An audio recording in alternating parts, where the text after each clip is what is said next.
Welcome back to another edition of Parlay Madness, episode 32. We got Gilbert Burns taking on Michael Morales. And as you can see, I got my man, the special guest, coming in clutch. JB taking a week off. I think he's smoked out too much pack. So we got someone in place of him. And I'm sure you guys know him. But if not, his name's Dan from Half the Battle. Absolute OG in the game. How you doing, brother? Thanks for coming on. Doing absolutely amazing. Thank you so much for having me. I'm a huge fan of the show. Obviously, love the work you're putting in, and I consider you a friend as well. And also, nice to meet you, Czar. Big shout out to your fans. Thanks for having me. Appreciate it, bro. Yes, thanks for coming on, bro. Czar, how you feeling about this card, man? You ready to smash some bets? Good, yeah. Liking a lot of underdogs, which is scary, but we'll see. Yeah, it can always be dangerous when you're betting those underdogs, man. Like the swings are insane. You know, if you bet these favorites, like you're going to win probably more often unless you're just a dog shit gambler. But over the long term, maybe you earn less profit. So, yeah, it's not for the faint-hearted, but I'm on a few underdogs as well. Let's see if we line up. We haven't really spoke this week, so, you know, it'd be interesting to see where your thoughts are. Dan, how are you looking at this card? I know it's a bit of a sleeper card, not too much name value, but I think it's going to be violent, which is usually exciting. Like, how you feeling about this card? Yeah, I mean, there's some key spots I'm definitely paying attention to. I mean, obviously the Sodiq versus Myron fight, that's going to be amazing to watch. And, you know, you got to see, is Michael Morales going to cover a price tag like that, you know? So, I'm going to be tapped in for sure. Yeah, awesome, man. So just before we do go live, first of all, shout out to everyone in the chat. Appreciate everyone being here, of course.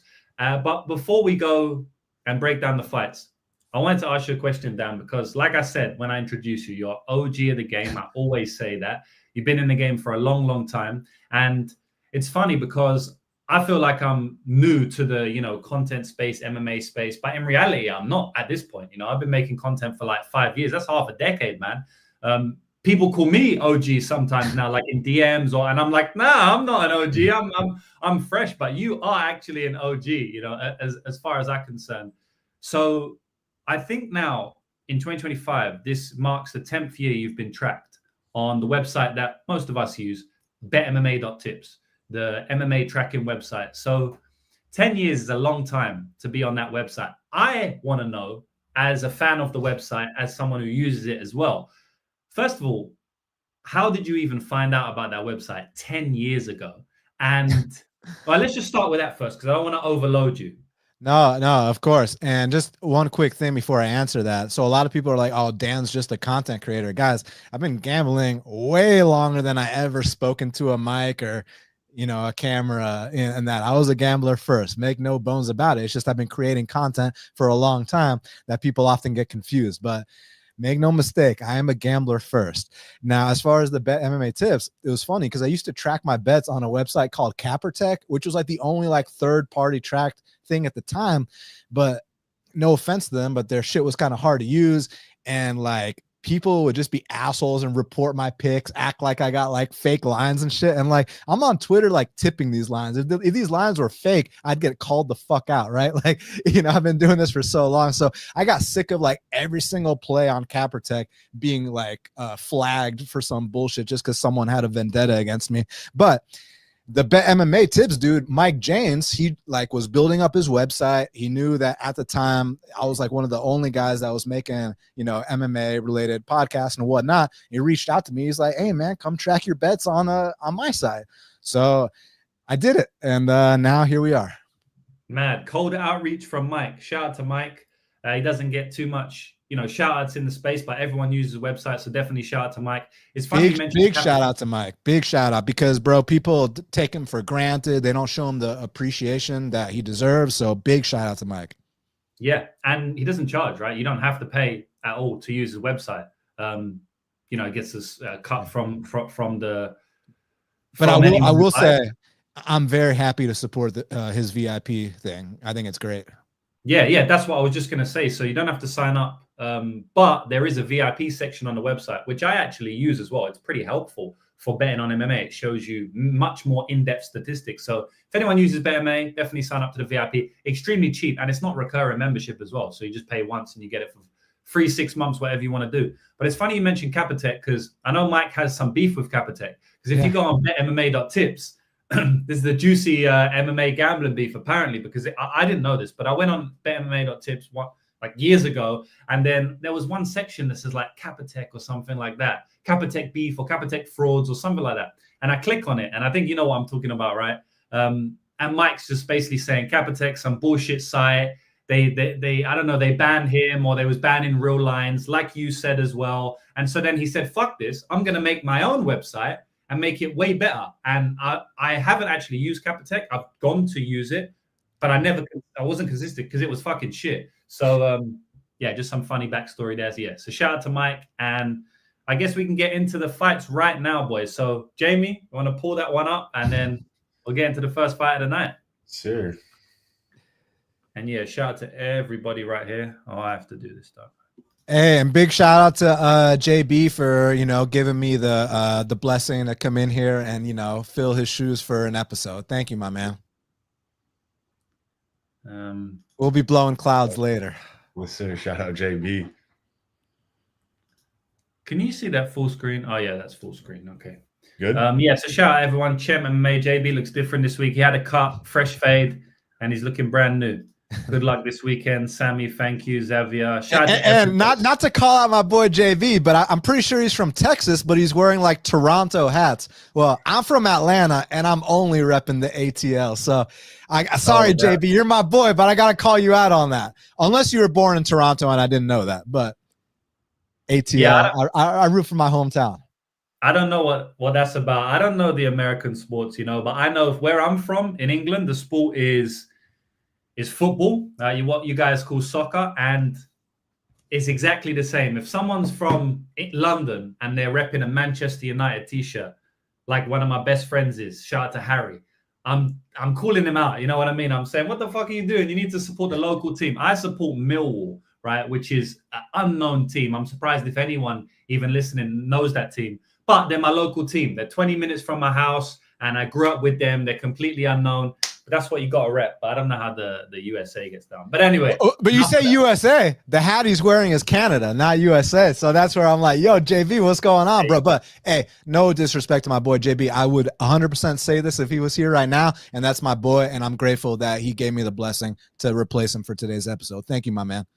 Yes, sir. JB's a legend, man. And I actually have a special parlay that he gave to me to give out at the end of the show.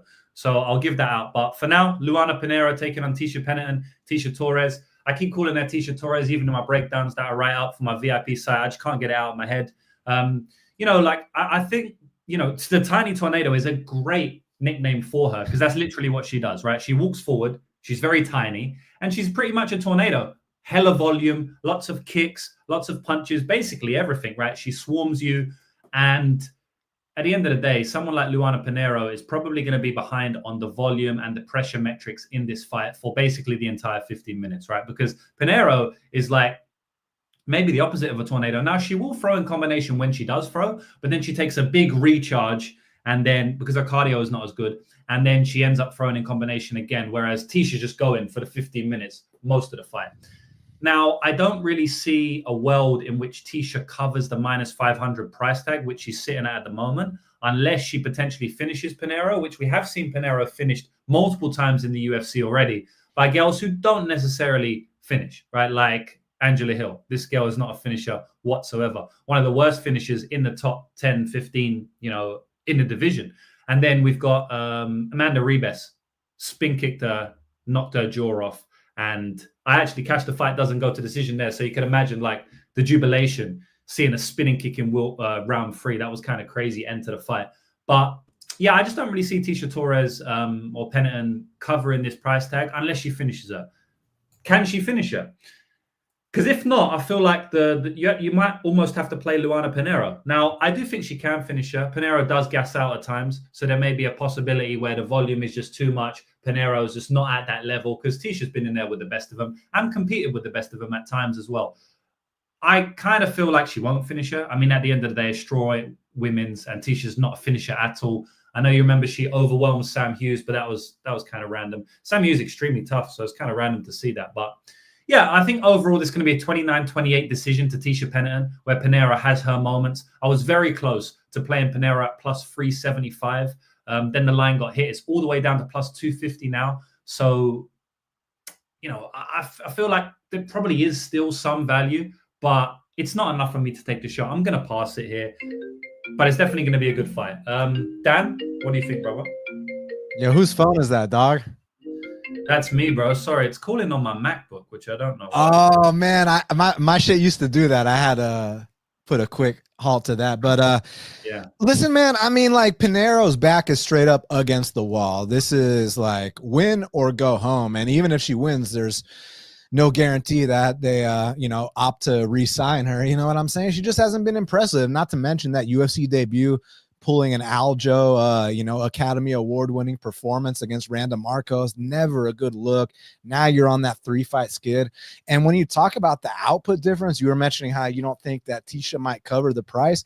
Even post-pregnancy, Tisha is landing significantly more strikes in a 3-round fight than Luana Pinheiro does. So, yeah, of course, historically, there has been kind of issues when Tisha gets taken down and whatnot. And I mean, we're dating till all the way back in the day, but also historically, she's beaten a far higher level than this. I'm talking about former champions like Rose Namajunas, former champions like Carla Esparza, levels that Pinheiro's never seen before. But obviously, the price gives me pause.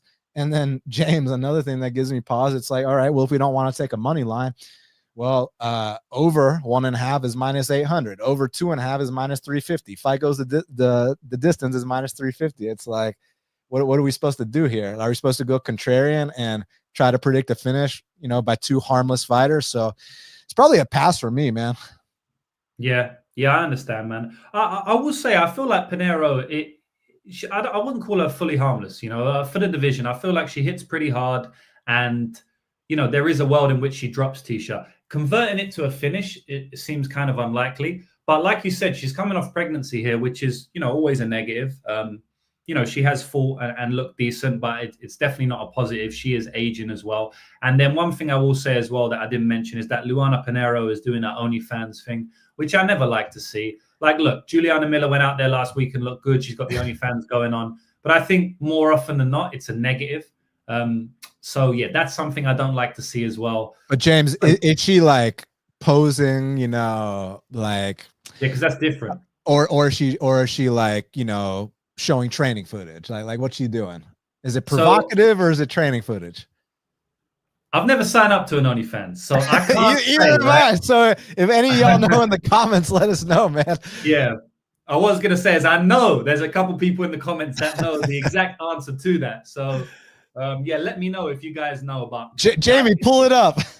That's research, bro. Jamie, pull the OnlyFans. I swear the last time we were talking about an OnlyFans chick is Jamie, pull it up. Like, yeah, bro. Yeah, but you are right. Like, it's completely different. If she's just trying to make a big, a little bit of money and show her training footage, or she's doing a Jessica Andrade, and we won't go more into that. So, Zart, you got anything else to say before we move on? No, not really. I just don't think Tisha has like a style that covers like -350. Like, she's not like a dominant grappler, not like a finisher. Even though Pinheiro's like a little fragile, like it'd be like hard seeing her cover -400. But same thing as you. I have a little bit of a sprinkle on a Pinheiro decision, who's like +500. But other than that, I think it's dog or pass. Yeah, so I'm just going on her OnlyFans right now, and obviously it's locked, so I can't see it, but I can see her bio. Her bio says exclusive fighting content, so that's good. But then it says, and a sweet Lulu that few know about. I want to be wholesome and say it sounds like the name of a dog, but she could be referring to something else. So you can take that for what it's worth. I don't know. Someone's going to have to confirm in the chat what a sweet Lulu is. But yeah.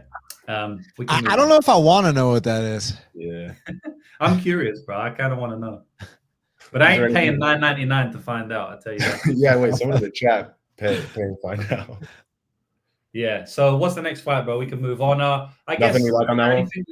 Yeah, I mean, I don't think there's any much value, and I don't think I'm going to put anything in a parlay. I will say Pinheiro decision is like maybe a good upside shot if you want to take a poke on it. But yeah, I don't think anything for a parlay here. Yeah, same. So yeah, next fight of the night is Hyun Sung Park versus Carlos Hernandez. This is actually a very intriguing fight for me. I'm looking forward to this fight. I feel like Hernandez is always in exciting fights. You know, like it's funny because I know he's in a lot of close fights, a lot of split decisions, and sometimes because he's going to a lot of decisions and they're split, you could say, he could be seen as like a boring fighter, decision fighter. But man, all of his fights are bangers. There's always like some atrocities going on in his fights. There's always very exciting points. Even in his last fight against Tumendemberall, I played Tumendemberall there at plus 170. And it's like he dropped him every single round, but lost a decision, which he deserved to lose probably. But I don't know, because like he also dropped him. So it's just weird, right? Very weird fight. The way I see this fight is like Park is unproven to me. I think his skill sets on tape when I watch him fight look pretty good. He's got a slick back take and a good rear naked choke, which always translates to lowish level UFC, right? We see people like Chang Ho Lee dominate Cortavius Romeus, just being a strong grappler who can take the back. We see Gaston Bolanos, people like that, get choked out dominantly by Quang Lee because he can take him down, take the back. Quang Lee also did it to Chris Gutierrez in a pretty close fight, coming in facing a decent fighter in the division. So I always feel like, super athletic, slick back take can take you to the middle echelons of the UFC in a lot of the weight classes. So I like to see that. I also think he's got underrated power in his hands. I've seen him hurt and wobble guys. I've seen him also get hurt and wobbled himself, though. Outside of that, I don't think he has a great, coherent 15-minute game plan. I feel like Hernandez is way more proven here. And if you bet on Park, you're betting on the upside of him being a good fighter. But I don't think he's proven it. I didn't think he looked good against Shannon Ross before getting the finish. I didn't think he looked great against Choi before getting the finish. But he did get the finish in both fights, which means that, even if he's losing a fight, he can still win, which is always good to see. There's fighters in MMA where if they're losing, maybe like Thiago Moises, even though Michael Johnson is a special guy, but someone like Thiago Moises, who we'll speak about later, if they're losing, they don't really mount comebacks. They're not these comeback guys. They can't pull anything out their ass for the most part. Moises back in the day, maybe. Yeah, I mean, so you need like Trey Ogden to like tear his bicep, or Michael Johnson to pull the stunt of the century. You know what I'm saying? Yeah, those type of fighters. So I like to see that from Park. It's like he could be down 2-0, and he's got the danger factor to still win the fight. Those fighters are often good for live betting as well. I've targeted that in the past when I used to live bet a lot. But yeah, for me, I lean Carlos Hernandez here. I think he's going to win the fight. I think he's better overall. I think his fights against Daniel Barres, I think what he did against Daniel Barres is better than what Park's ever done in his entire career. I think Barres is a solid fighter unless you're hurting him, right? If you go 15 minutes with Barres, this guy, he might slow down in round 3, but he's a solid fighter. He's put together in all realms of the fight. And that was Barres a couple of years ago, which is probably better than he is today. And he's still doing okay in the UFC. So I feel like Hernandez is the side here, especially in the underdog price tag. I also think that Hernandez inside the distance at plus 900 is insane because it's being priced like JJ Aldridge's line. Like JJ Aldridge ITD is lined at plus 900, not Carlos Hernandez, who beat the hell out of Dennis Bondar and finished him, even though it's a decision on his record. He finished him. So he's not completely harmless. I mean, plus 900 is absolutely insane for a 9-0 guy who's been dropped, wobbled a lot, and is unproven at this level massively. So I just wanted to put that out there. Am I predicting it? No. Carlos Hernandez is a decision guy. But am I saying it's an insane line at plus 900? Yes, I am. So I just wanted to put that out there. Real quick, James, plus 900 for what? Sorry? Carlos Hernandez to win inside the distance, KO or Oh, and James, not to cut you off again, but plus 900 inside the distance, plus 600 to plus 800 by split decision. Yeah, that's also massively live, because we go look back at his record. But yeah, what do you think about this fight, bro? I mean, I think what you think about this fight, that Carlos Hernandez, you brought up the Daniel Barres fight. I'm really glad you did, because on this card is a dude named Super Sodiq Yusuff fighting Myron Santos. What do Sodiq Yusuff and Carlos Hernandez have in common? They both have the top 3 best fights in Contender Series history. I mean, Sodiq Yusuff versus Mike Davis is the best fight in Contender Series history. I think Raulian Paiva versus Alan Nascimento gets the second place spot for me, but number 3, without a question, Carlos Hernandez, Daniel Barres. I remember watching that fight thinking these two are going to have really bright futures. Have you noticed like the opponents they've been giving Carlos?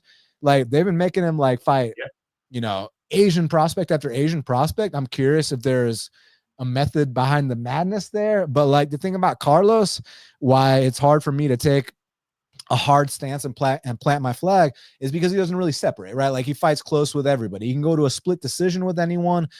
And yeah, that's but man, he's good everywhere. Like he can wrestle, he can strike, he can scramble, he comes out of a great camp. Like there's a lot to like about Carlos Hernandez in terms of like the actual skills. It's just like the physicality and the athleticism is where a lot of guys are going to be able to nullify him, audit him, whatever you want to say. So, and then with Hyung Sung Park, like you said, I love the fact that like the kid's got balls. The kid's got heart. He's been dropped in multiple fights and he's come back and won those fights. So that's a great quality that he's got the heart of a lion. But at the UFC level, I question how that's going to translate long term, because this ain't those guys on that road to that road FC or whatever scene that he was from, dropping them. Now in the UFC, it's a little bit different. But luckily for him, Carlos Hernandez doesn't have the biggest pop in his hands. So I'm back to where I was at the beginning, James.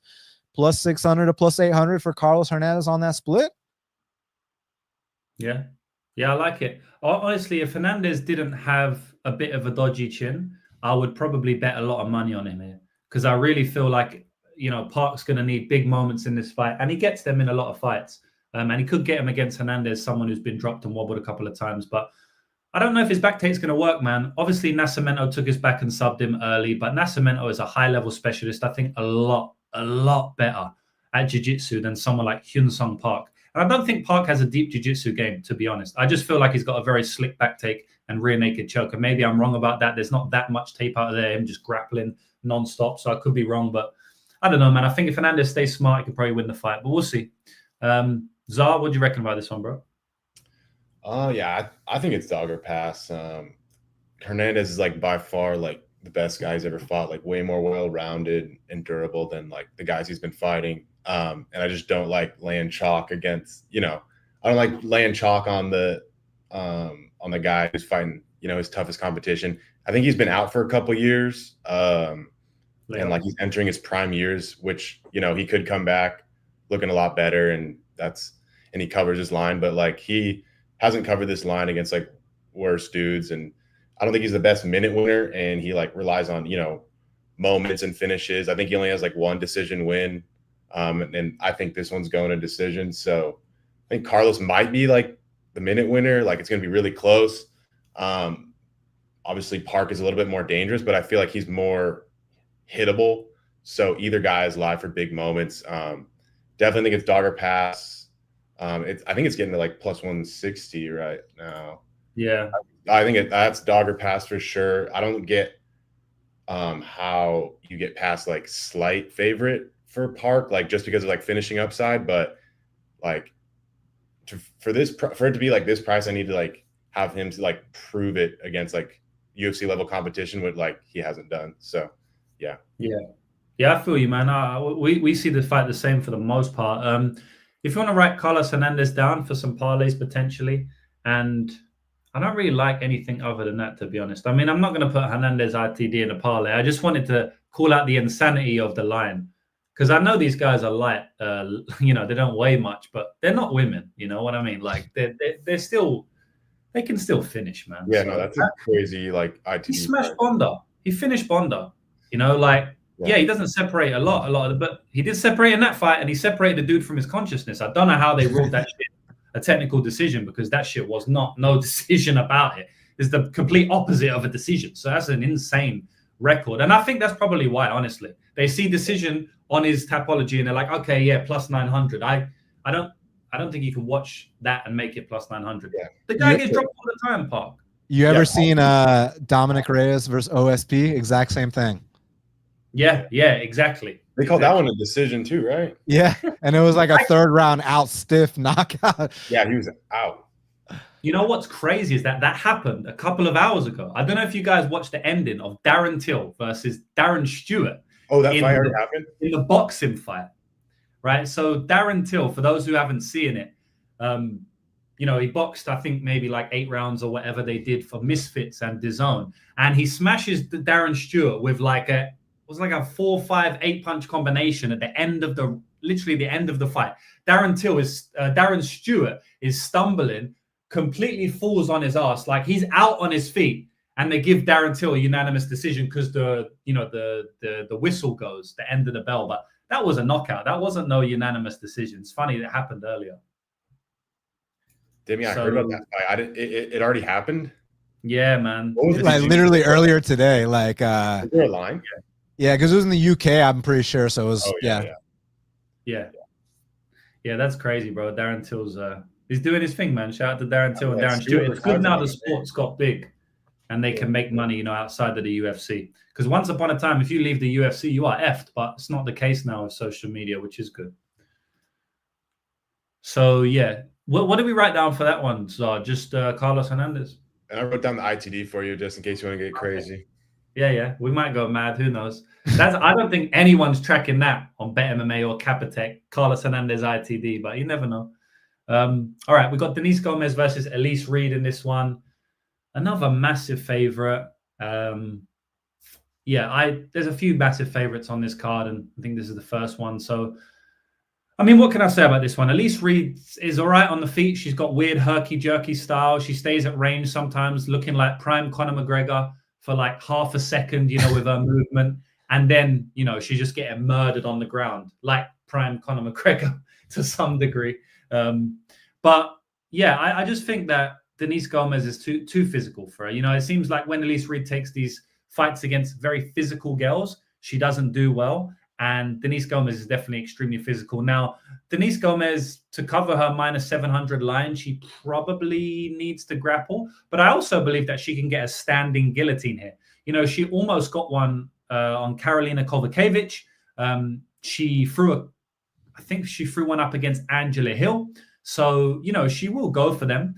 And I feel like she's got a solid squeeze. She's a solid girl, like she's a strong girl, solid squeeze. And I mean, we've seen Elise Reed now finished off her back multiple times. So, yeah, I feel like if Denise Gomes gets on top, she can probably pound her out like Sijara Eubanks did back in the day. I also think she can get submitted like she has done in the UFC. She's finishing every single one of her losses. I don't think that's good against someone like Gomes, who will finish you, who will throw heat, who will hurt you. I think that she can clock her on the feet. And I'm kind of predicting a club and sub here. If it stays on the feet for 15 minutes, I also think Gomes will win. But I think that Reed will have her moments with the outside range kickboxing where Gomes wants to come in and throw heavy hands over the top a little bit more. I just don't think Reed has the footwork, the skill set, or mainly that, just the footwork or the skill set to, stay away from the power of Denise Gomes for 15 minutes. So, yeah, I mean, -700, not a hot take, but plus money for the ends ITD, slightly hot take. I think that's a decent bet here. Dan, what do you think, bro? Yeah, so let's do a little trivia or just, MMA history. So don't look this up. So last week, there was a big women's MMA showcase, right? We saw Valentina versus Manon Fiorot. We saw Natalia Silva versus Alexa Grasso. We saw Jasmine Jastovicius versus Jessica Andrade. Now, what if I were to tell y'all that Elise Reed has a win over one of these women? Which would you guess? Who would you guess? Jazz. So you already knew. But yeah, so bro, isn't that crazy? Not to say that it has any impact whatsoever on this fight, because that was way back in the day.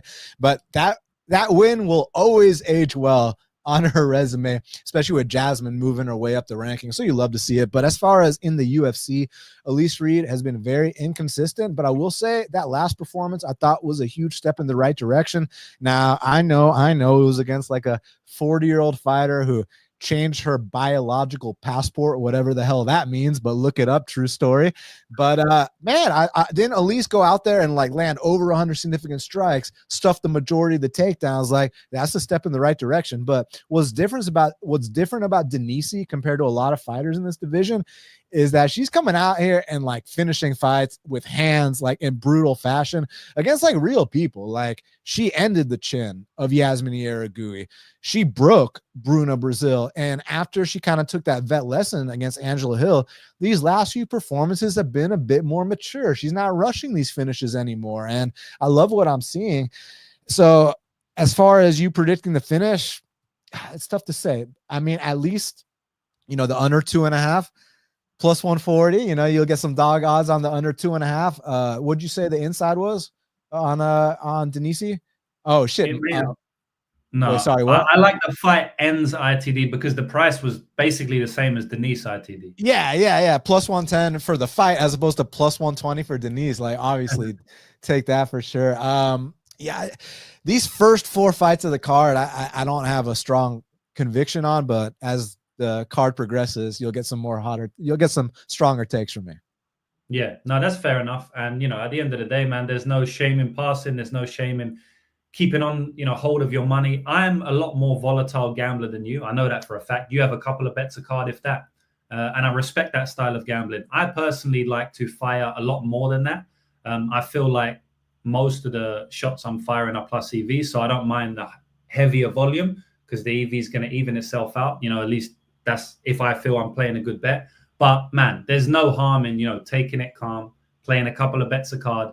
And I understand why this could be a pass. But I do like the ends ITD here. I feel like Reed has shown herself to be a quitter at times, I'm sorry to say, and also someone that does not have the skill set to defend these submissions. I mean, never forget, man, she got submitted off a straight Muay Thai kickboxer, which is not good. It's a very, very bad sign. So, yeah, that's how I see the fight. If we want to write down ends ITD, Zar, and then maybe Gomes submission. It's a big price tag, so maybe if we get crazy later. But let me say this regarding our styles. You make that style work. You know what I mean? I feel like if I try to come out here and bet with the volume that you do, it would just look like a degenerate betting. Whereas you've made this style work for you, which is amazing. You love to see it, right? So everyone has their own approach, and let's keep doing what we're best at. Yeah, 100%, man. And like, if I tried to do your style, I'd miss out on so many spots that I would maybe want to bet, and then they end up winning, and then it's like fuck. Like I probably wouldn't be able to do that either. So yeah, man. There's many ways to skin a cat. One of the things that I've seen in gambling Twitter is just shitting on people for their styles. People that bet only favorites. I'm like, bro, if you're winning betting favorites, who the fuck cares? Like, you know what I mean? And people want to safeguard certain things, like you can't bet these favorites and you have to bet underdogs and all of this stupid stuff. Or Dan only bets underdogs. It's like no matter what you do, it doesn't matter. You can't win. You know what I'm saying? So yeah, it is what it is. So you just got to focus on yourself. Yeah. True say, man. Okay, yeah. So submission, did you write that one down? So yeah, okay, 450. So it got hit a little bit. It was like 600 earlier in the week, but 450 is all good to me, in my opinion. Yeah, I think it moved a little. Yeah, but that's all good. Okay. What about you? You want to write anything down, or is that? Yeah, I'm okay. So I already played that doesn't go at plus 120, just because, I mean, Gomes actually has finishing, and I think she's physical, she can wear girls down, and Reed slows down and gets finished. I don't think she has a decision loss. I think they're all by finish. And she does get submitted, but I feel like the early sub prices were nice, but now it's pretty close to the KO. And I saw this KO 2-3 prop. It was plus 750. I like that. And obviously the doesn't go. I agree with you already on those two. So is it cool? I can write down the KO 2-3, or you're already on the subs? Bro. Yeah, man. All right. No, definitely. I like, that's decent as well.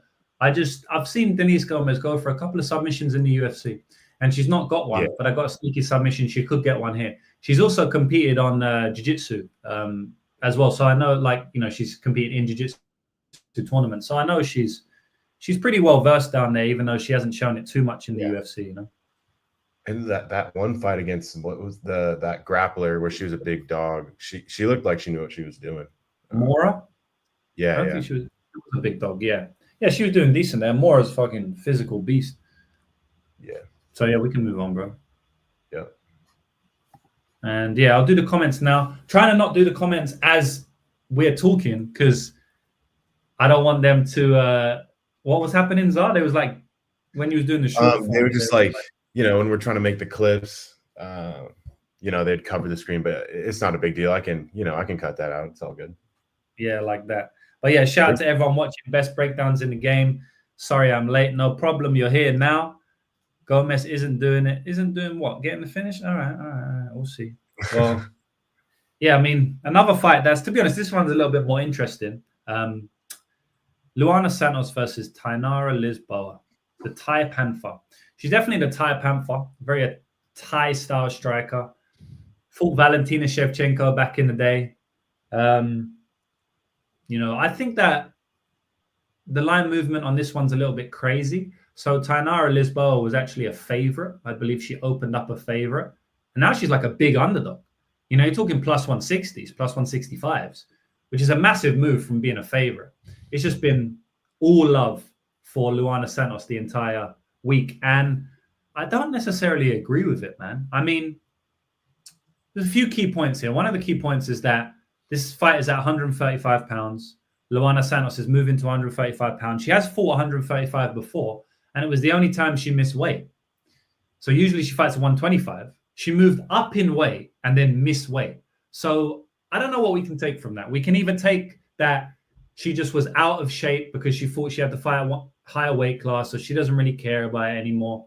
Or we can say that she just botched a weight cut because she hasn't weight cut to that weight before. So it was like, it's new to her. She thought she had less weight to cut than she did, whatever. There's many things we can take away from it. I think it's obviously a negative, right? She didn't look great in that Egger fight, to be honest. I mean, you can look at it a couple of ways. I don't think she looked that good, though. She also got a bit tired in that fight, which, again, you could attribute to the weight. Maybe she gets more tired at 135, carrying around more weight than she's used to.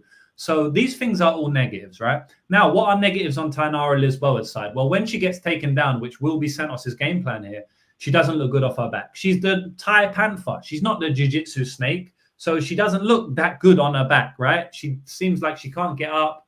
She's got no shrimp. She just doesn't look good, right? But she's pretty physical, can stop takedowns. She's decent when she gets on top as well. Like, she knows what she's doing. I think the physicality is probably plays a big part in that rather than just pure jiu-jitsu skill. But I will say that, she also is coming off a knee surgery here, right? She's been out for a while and she's coming off a big knee surgery. That's not good. It's a red flag. Maybe she doesn't return in peak form. She's also getting older. I believe she's 34 years of age now. So, there's a few negative things. I will say, though, that I don't really look much into the age apart from the age difference. Now, the age difference is like 9 years. Now, if this was a 34-year-old man taking on a 25-year-old man, I would say, yeah, we don't want to see that one, right? Fallon Fox style. None of that over here. But, I haven't heard that name in a while. Yeah. So I think that, if it was a male weight class, I'd be like, okay, I give more advantage to the younger girl. But honestly, you see these older girls like Jasmine Jazadavicius actually look good as they age, because Rocky Pennington is another one, right?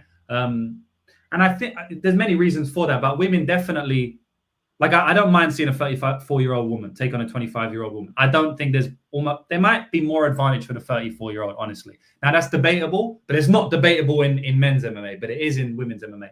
So, yeah, I think that even though she's getting older, even though she's had a layoff, I think there's a few things to like on Lisboa. I think she's a much better striker here. I honestly think this fight is a pick-em. I think minus 110 is easy to call on this fight. Lots of unknowns on both sides, but overall, I think Lisboa is the side as an underdog. It could look stupid if Santos just be able to take her down and get a game going. But if she doesn't take her down consistently, then I think she's going to get beat up on the feet and probably lose. So, yeah, I like Tainara Lisboa. The KO is plus 1,200, which is, again, kind of insane, like the Carlos Hernandez one. It's funny that Carlos Hernandez is like ITD is close to her KO.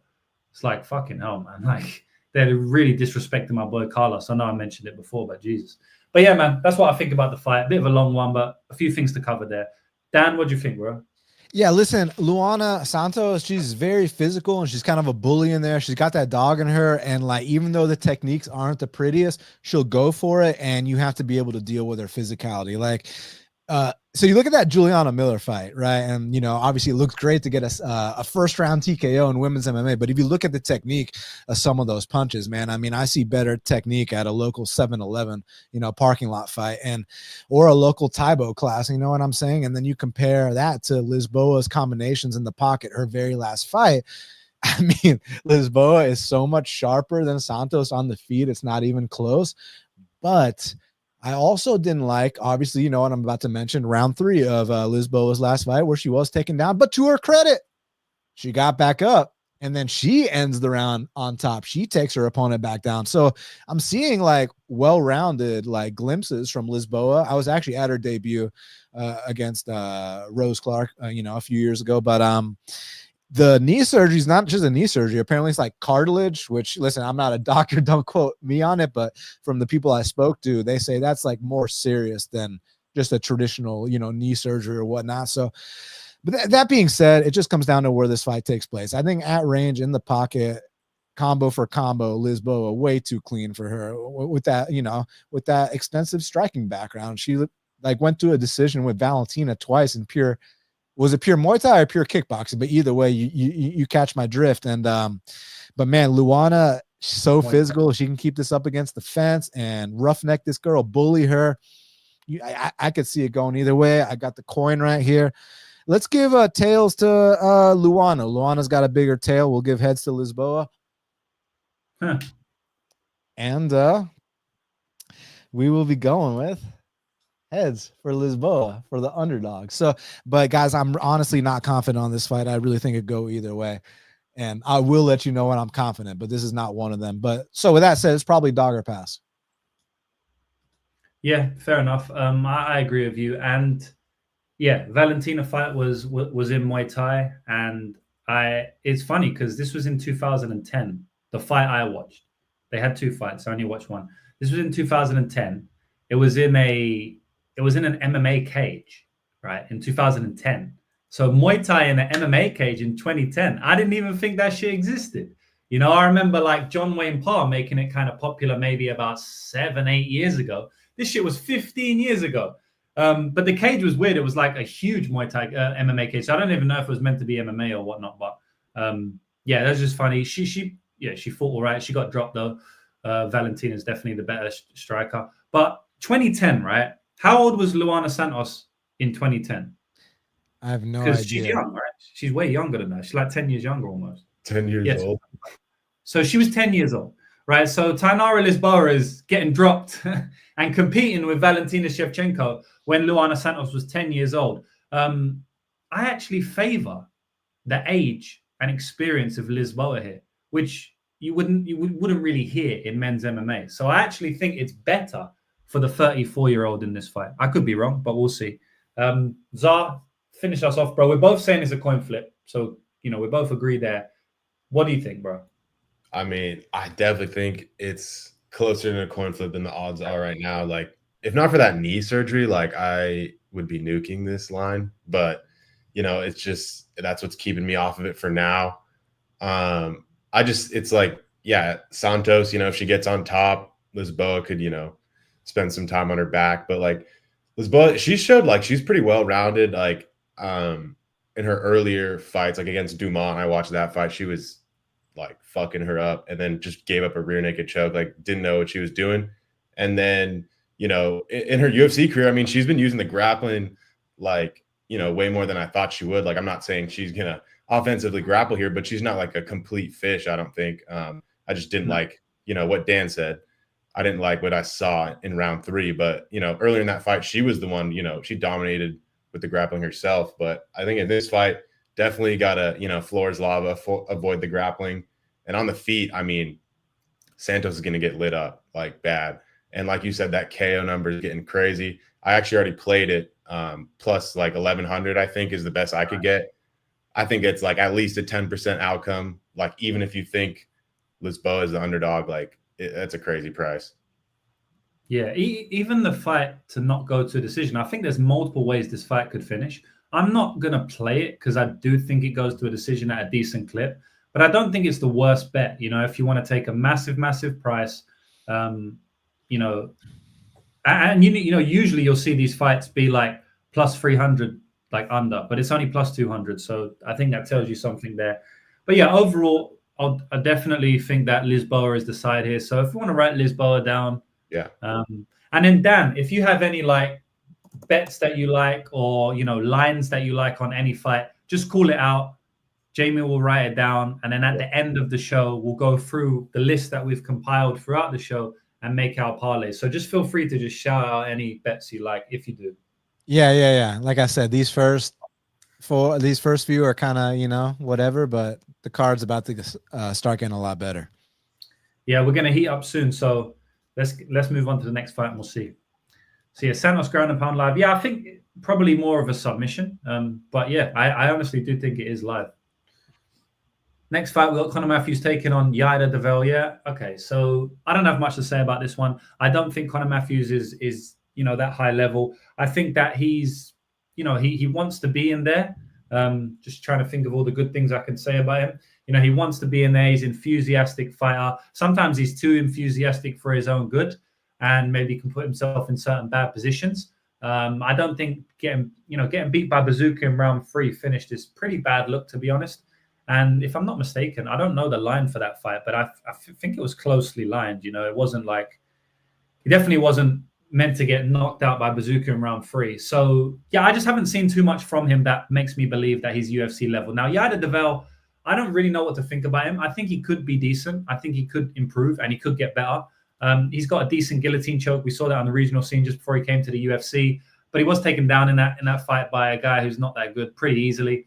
The guy kind of just bum rushed him, took him down. So, maybe Conor Matthews will go with some type of grappling game plan. I don't really know, because sometimes I feel like Conor Matthews doesn't really have a game plan. Sometimes he can come in and show poor fight IQ. Certain iterations of fights, I think, could be completely different if he follows a bit of a better game plan. He'll probably still lose, but he might look better in those iterations, if that makes sense. So I don't really know what Conor Matthews has outside of maybe some pace and pressure here for Yaida. I feel like Yaida's probably going to catch him in a submission. I'd like to go with submission. I like the under in this fight. I think, overall, Matthews is probably going to force some type of under.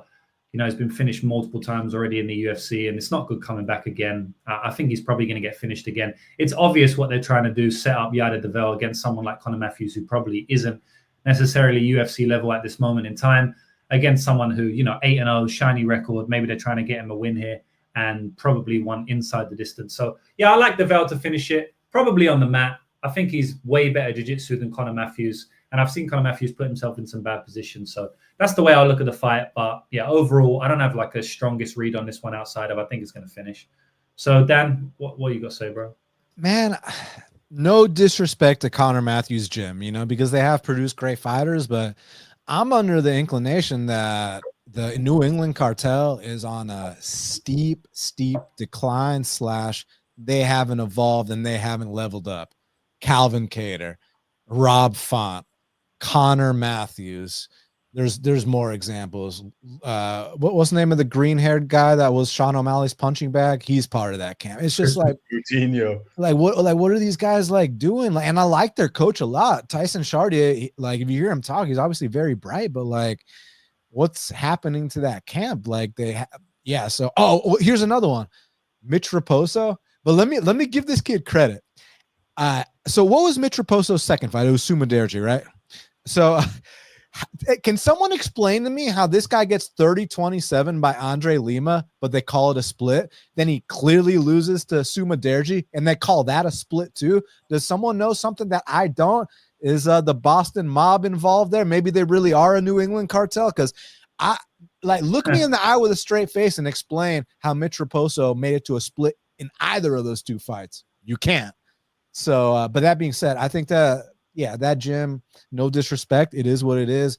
I see them trending down. And this kid, DelValle, obviously, you got to proceed with caution. He's green. It's a very large price you got to pay on him. But, man, the guy's physical. The guy goes for it. He's got that work ethic. He doesn't take no for an answer. If you hear about his story, the guy wakes up early, goes and sets up the food truck. Then he goes and trains for 2 hours. Then he comes back. This guy's all in. And then that last fight on Contender Series, he was in there with an 18-4 Brazilian from a big camp, super seasoned guy. And just because of how seasoned that guy was, that's why he didn't get finished in those spots you were talking about.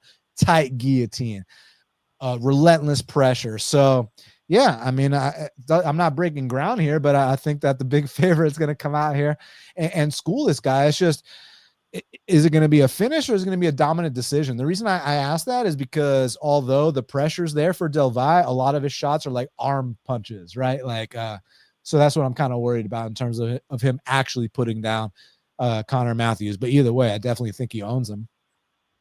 Yeah, I honestly favor the submission here, so I don't even think the arm punches are going to really come into play. I think he can take him down. I think he can take the back. He's got very, very slick back takes. And I think he can wrap up a first-round submission. I wouldn't be surprised if he guillotines him like he did on the regional scene, or if he takes his back like he did to – who's that dude that fought on Contenders that he fought on the regional? Aswell. Yeah, Aswell. If you watch the Aswell fight, he takes Aswell down, takes his back, and is looking for the rear naked choke. And I feel like someone like Connor Matthews in that position, because Aswell's a tough guy, man. Aswell will last. Aswell's pretty good, bro. So I think he's better than Connor Matthews, to be honest. So I feel like if Connor's in that position, he's just going to get submitted. I don't think he's as good. So yeah, I kind of favor the submission here. I don't know the price tag of that, but I would be keen to see it. And I do like the under because I feel like he can finish in any round as well. Which is something good. Connor gasses a little bit. He brings the fight, but then he just gasses a little bit. It's not like he brings the fight for 15 minutes like someone like Aswell does. So yeah, I could see this fight finishing in round 1, 2, or 3, which is always good for an ends ITD. A lot of times we bet ends ITD, and it's kind of if the guy don't finish it in round 1, he's not really going to finish it. But I think DelValle can finish it on the feet or on the ground, and I think he can do it throughout all 3 rounds. And at the end of the day, man, Yada DelValle, he's kind of hittable. And sometimes he plays with his hands down. And Matthews does have power, he does have that. He will swing. So I could honestly see Matthews knocking him down or wobbling him on the feet. And everyone's like, oh my God, plus 400 or whatever line he is. And then he just gets taken down and rear naked choke instantly. Oh, okay. That's why it was plus 400. That's like a random hot take, but I could definitely see that happening. So if we want to write down ends ITD, maybe the under as well, maybe DelValle submission, those are the ones that I like. What's DelValle by decision? Oh, plus 145. That's trash. So they kind of think that actually they're not sure. They're not sure what they think. Yeah. Basically, the only thing they're sure of is that DelValle isn't going to probably win by submission. Aside from that, they think all options are on the table. Interesting. So what's the line for submission? I'm so surprised. 400. What's KO? It was plus 175, just because I think agree with that. I don't agree with that at all, man. I think it's only because Matthews has been knocked out twice, never been subbed. But if you watch DelValle, he has a big physicality advantage, and he can backpack, and Yeah, I think his submissions are way better than his knockouts. Yeah, to be honest, he was unloading. He was fucking up that guy on Contenders in round 2, and the guy just ate it all somehow, right? Yeah, but then he doesn't gas out DelValle. He had a good gas tank, after basically unloading a tank. So that's kind of epic. That performance was insane. Before that, DelValle he was dangerous, athletic, but he was kind of green, kind of low output, slowed down. In that fight, dude, he landed 100 strikes in that second round, and still came out and won the third. Showed he looked really good in that Contender fight. Yeah. He looks like, I don't know whether he took a step up or he's leveled up. How old is he? Because he might just be getting better. 28-ish, 28-ish. Yep. Yeah. So he's probably just getting better, improving. Yeah. He's still young, still improving. Yeah, I think he's a decent fighter. I just don't know what to think about him too much, but I don't think he's got anything. I don't think Connor has much for him except for power, like I said. Mm-hmm. So yeah, we can write that down and then move on. You got the unders and the sub. Anything else we like? Dan, you want anything? Not on this. Cool. I'm probably going to play the sub, to be honest, man. I think that's pretty solid. What's sub round 1? Because I can see him just blowing through him, taking him down. He ain't got nothing for him. Sub 1, let's see. 850, 950, 1,000. Yeah. Now you're talking my language. That's like, if JB was here, he'd be like, write that down. I'm putting in a parlay. I literally was about to say that. Well, JB is here. Write that down. Put it in a parlay. Yeah, I just saw JB in the chat. Shout out to my man. Glad to have you here, bro. Can't wait till you get back. That's the definition of a JB play right there. That's a JB special. Yeah. So yeah, my man, get that negative energy. Who's got the negative energy? Don't read the comment. We don't want to use the word the guy used because it's just Okay. All right, fair enough. DelValle might be a brown belt, but his skill is black belt for the fighters. Damn. Yeah, that's mad that you heard that. That's solid. Yeah, I think he's fucking sick on the ground, man. Especially early, like he's extremely slick. And also real quick before you move on, like in a lot of his regional fights, this dude was out here taking big risks, and I just think that opponent he had on Contenders was so seasoned that maybe, although it was a great performance, I mean, over 100 significant strikes, multiple takedowns, maybe he didn't even get to show his best because of the experience difference between the two. So here he's got a much softer opponent. So yeah, should be interesting. Yes, sir. Jared Gordon taking on Thiago Moises. So yeah, interesting one, man. Like Jared Gordon, he's been hard done by in his career. You go back and look at 3 recent fights that he had, which was Bobby Green, where he was winning the fight in round 1 and he got headbutted, knocked out. That was unfortunate for Jared Gordon. It was also unfortunate for me because I bet Bobby Green round 1 KO at like plus 800, plus 1,000. He didn't deserve it, but it literally was called a KO.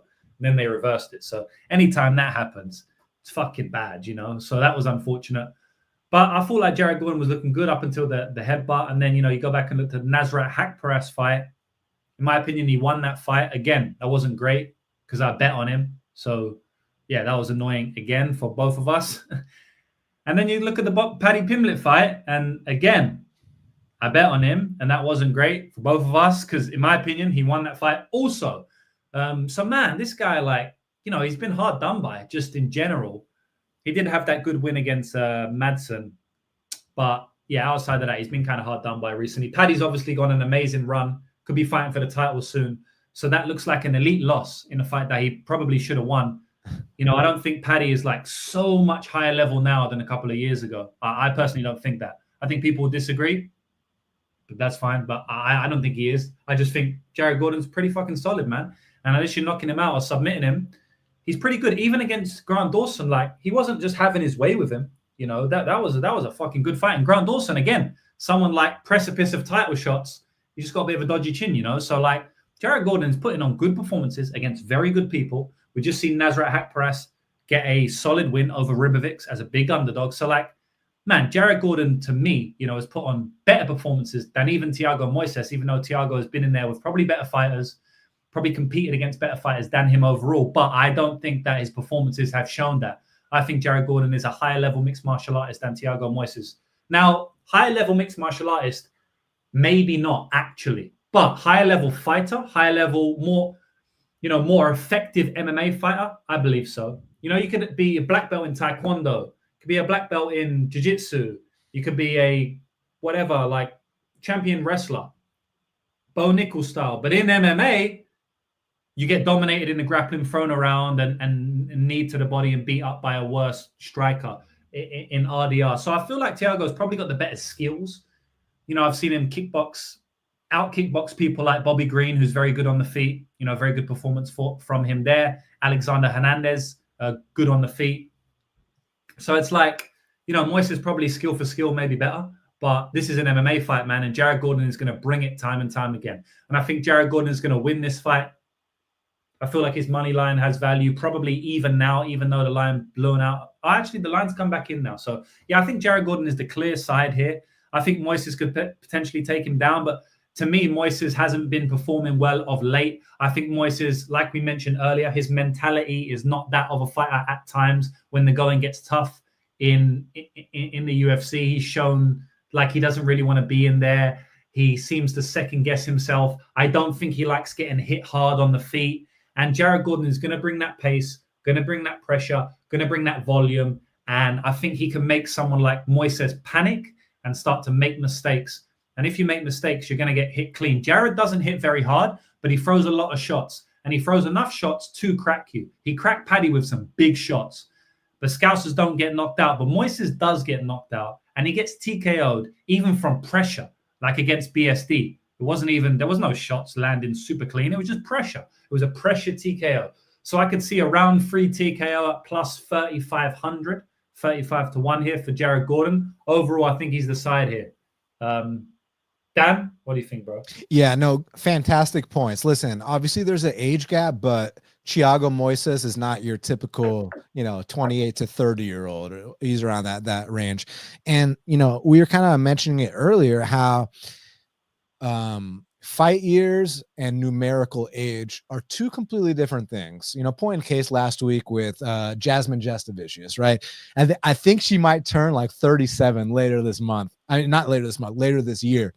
And her opponent, Jessica Andrade, was like, 32, 33, something like that.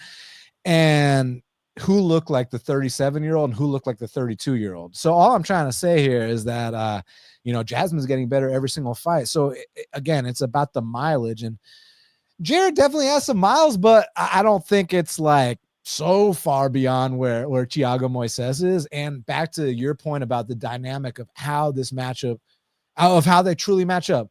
The pace, if this goes the distance, I expect the striking numbers to possibly be doubled up, in terms of Jared having the more volume. But Thiago Moises, although the volume's on the significantly lower side, I believe, what's the most significant strikes he's ever landed in a fight? Like 50 or something like that, like legit, like around there, right? But I think that Moises can have big moments with calf kicks and with big shots over the top, but it's going to be few and far between. And like you said, Jared Gordon isn't the hardest hitter, but what he does is kind of has a bit of that Bellato style where he'll crowd you, overwhelm you with volume. You're like, you hit him with your hardest shots, he's still there. You're like, man, what's it going to take to get this guy out of there? It's like you step on the cockroach like 3 times and it's still alive. You're like, damn, man. And a guy like Thiago Moises, who we've seen break on multiple occasions, I'm not going to be surprised if he breaks on a Saturday night. Like we talked about this earlier. That win against Trey Ogden was so circumstantial and not the kind of thing you're going to see if they run it back multiple times. Like Trey Ogden's taking him to school and then tears his bicep and can't, fight like he was before. Michael Johnson is taking him to school and Michael Johnson pulled a typical Michael Johnson stunt, so I think Jared's going to be in control until he either maybe gets caught or until he comes out here and wins this decision. And not to mention, this dude gave Patty his toughest fight by a mile. So, let's go Jared Gordon. I'd love to see him get a big win here. Yeah, man. I agree. I just feel like it's a bad matchup for Moises. Maybe he's some mentioned in the chat. I can see Moises kicking his legs and body and mixing up. But let me say this, James. The reason that I can't, act like this is like the play of the year or some shit, because like you said, Jared's not that imposing, and even in fights against lesser opponents, there's been sketchy moments. Like even against that Dan Moret, was that the guy's name? Was it Dan Moret, the guy he fought? Is that a real fighter, Dan Moret? That's the guy's name, right? That is a real fighter. I don't know if he fought Jared. He did fight Jared, if I'm thinking of the same guy. Dan Moret. Oh, yeah, right here, 2019. Okay, dude, even in that fight, Moret's no disrespect, but at the UFC level, at the time he competed in the Big Show, was one of the worst guys, right? I think he was 3 and out the door or something amongst those lines. And bro, people that bet Jared there, that first round was a sweat and a half. So Jared will fight to the level of his competition at times. I'm not talking about when he's in there with the Charles Oliveira's of the world or whatnot, but against Patty, he did great. But then against that Dan Moret guy, there were some sketchy moments. So I'm just saying, I don't expect this to exactly be smooth sailing, but I still favor Jared. Yeah, I feel you, man. Zal, what do you think, bro? Yeah, I lean Jared. I don't think I'm as passionate about it as you guys, but I definitely think maybe he doesn't look as pretty, but like Dan said, it's kind of that Bilal style. He just doesn't fuck off and just throws volume. And that Nasrat fight was super impressive. We're talking about the age and the fight miles. He's what, 36? Honestly, he's kind of looking career best lately. Honestly, he looked good against Patty, looked good against Nasrat. And yeah, just the volume difference I think would be good. I don't know if the takedowns are going to be there for Moises. So yeah, I definitely lean Gordon, but yeah, I got no bets on this fight. Yeah, it Makes should sense, be bro. If you could maybe write down the Jared Gordon money line for me, I'm not going to get cute and go decision because, like I said, man, if Moises doesn't want to be in there, he might just find the way out himself. And Jared's going to try and push you for a way out. Jared ain't going to just slow down and let you cruise to a decision. That's not his style. He doesn't hit hard, but he brings a lot of pressure. And that's what we've seen Moises succumb to before. So there's no way I'm playing a decision. There's no way I'm playing an over 2.5. I know that'll be a popular parlay piece this weekend. That's not for me, though, man. I'd rather take some upsides on Jared KO 2-3 at 25-1 and 35-1, honestly. Yeah. I mean, he hurt Nasrat like a couple times. Like, he was going for it, bro. Definitely, man. I thought he might get him out of there at one point. Yeah, It's round not two, I was like, like, no way. And It's not not to like it's mention the pace that Nasrat fights at is double the pace that Thiago Moises fights at, right? Like Nasrat and Jared, didn't they both put up over 100 significant Yeah, strikes in that fight? I just tweeted about it. It was like 300 strikes combined. They're both in the 140s. It was crazy. Exactly. And then like you look at Nasrat's fight with that kid Landon Quinones, same exact thing. Whereas you've never seen Thiago Moises. I think the most he's landed is 50, but like maybe at most 65 to 70, I think. But it's been a far cry from the 100. And Jared's been fighting at a high pace for years. So yeah, the pace angle is there for sure. Yeah. And I will say like Moises, obviously, his style is very different to someone like Nasrat. So I don't think Jared's going to be able to land that many shots unless he just completely wilts but doesn't die. So Moises will skirt the outside and throw leg kicks and keep the fight at range for a bit, so he will suppress some of that volume. But, Paddy's kind of that type of fighter as well, whereas if he's not grappling you, he does like to be on the outside throwing kicks. And, Jared still put up a good performance against him and didn't land as much as the Nasrat fight, but still landed a few big shots. So, yeah, I think it's a bad matchup, but, we'll see how it happens. You can't trust these guys massively here. But if we write down Jared money line for me, and that's probably it, to be honest, in terms of parlays. And then when you're ready, bro, we can move on to the next one. So we have Camilo versus Green. Yeah, so what can I say about this one, man? I mean, Gabe Green, solid fighter. I like Gabe Green because I bet on him a couple of times in the UFC. I bet on him against Johan Lioness to win in round 2 and round 3. So, I'll always like him for that one. That was an epic performance. I also bet on him to survive against Gary. I played like Gary decision, stuff. And he got hurt a couple of times in that fight, but he was able to survive. So, I always like him for that. And I think I bet on him. I bet on him a couple of times. Gabe Green, solid fight. I bet on him against Phil Rowe. That was a good performance. So, yeah, just thinking about it out loud now, like I've bet on this guy or against him many times, and he's come through most of the time for me. So I do like Gabe Green. I just don't know where he's at, coming in off a bad knockout where he looked career worst, just running face forward into punches. He actually did it worse than he'd done to anybody. So, yes, he's pretty hittable guy, right? He's not the most defensive savvy, but in that fight, it's like he just was like, fuck it, I'll just run face first into you, which isn't great. He went full Cody Garbrandt. Never go full Cody Garbrandt. Yeah, because that's what happens, right? And it's funny because he almost got KO'd a couple of times previous to that. And finally it happened to him. But it's weird because like he got dropped multiple times in the UFC before that. And then he just decided, all right, let me just run face forward into a part. I really don't understand that game plan. And then he took ages off. But like I said, man, KO'd in his last fight, dropped in all of his fights in the last 3 fights. That's not good. This fight is at 155. We'll also have to mention that. Is it going to be worse for his durability? I mean, his durability wasn't even good to begin with, really. I mean, he's getting dropped all the time. Pretty good recoverability, but not durability. And then this Camilo guy, I don't know too much what to think about him. But I do think that he's way faster than Gabe Green, way more explosive. I think he probably hits harder, and I think he's got good eyes in the pocket. And if you've got that against Gabe Green, could be trouble, man. So I'm picking Camilo to get it done here. I think the boxing is going to be the tail of the fight. I think he's going to land some big counters, bomb, 1-2, 1-3, something like that.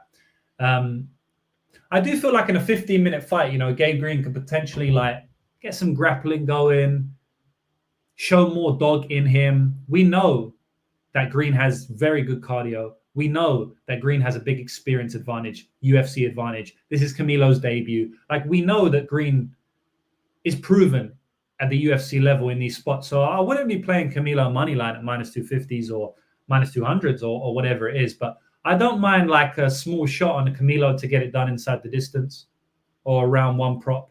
Because looking at the fight, it's like, I do feel like early Camilo is going to have a big advantage, especially with all the question marks about Gabe Green. Gabe Green's posting all over his social media that, you know, he's heavily into religion now, which is great for him, but not great for an MMA fighter. I don't think, you know. Well, it's great if you're Vitor Belfort. It's not great if you're Rory McDonald. Like Vitor, when he found God, oh my God. But when Rory found God, it like softened him up. So we just got to see which of those two Gabe Green falls under, you know? Yeah, and I think overall, you know, if you look at it, like we don't have that many experiences that we can draw from to say, like we mentioned, you know, Rory mentioned Vitor. There's not like, I can't think of like hundreds of people that I can, you know, base my prediction on it if it's good or bad to go fully into your religion. I'm going to use logic and say it's probably a negative, like overall, right? Like I don't think it's flipping a coin. I think it's probably a negative. I mean, it's the same as like if you take ayahuasca or something like this. I watched the Israel Stylebender documentary, very good documentary, last night. And he says that he wants to do ayahuasca, right? The reason he hasn't done it is because he doesn't want to lose his ego, you know, that fire inside of him. And I hear that from a lot of professional athletes. And I feel like religion is the same. You can have an ego death when you get fully into your religion, just like you can taking these hallucinogenic drugs that have been taken for hundreds of thousands of years as medicine. So without going off on a crazy tangent, it's not a positive for me, you know. So maybe he comes out there, new fire under him, fighting for a bigger cause, fighting for God, fighting for Jesus. Personally, I think it's a negative, and he's gonna be more likely now to not be as devoted to his training, spend more time outside of it, and potentially get knocked out by the faster and more explosive guy here. But I'm not advocating for a bet on Camilo unless you play a prop, because I do think the experience advantage can come into play. I'd be interested to hear your take on this one, Dan, because I really do feel like this is like a veteran at this point versus an up-and-coming guy making his debut. The UFC jitters are always there. Like, what's your take on this fight? So before I give my take, in our little private chat, I just sent you a link to Gabe Green's Instagram, because you just said, like, I have no idea what the hell he was thinking in the Brian Battle fight. So Gabe Green literally posts like a frame by frame, like, and he explains like what he was doing. So if you want to screen share that, by all means, you know, maybe just show a couple seconds of it. If it goes forever, turn it off. But he like literally explained it like in like his logic and made it. He justified it. You should pull that up real quick if you don't mind. Yeah, Zar can pull that one up. It's in the private chat. Like the private chat here on StreamYard. Oh, there it is. Yeah, yes, sir.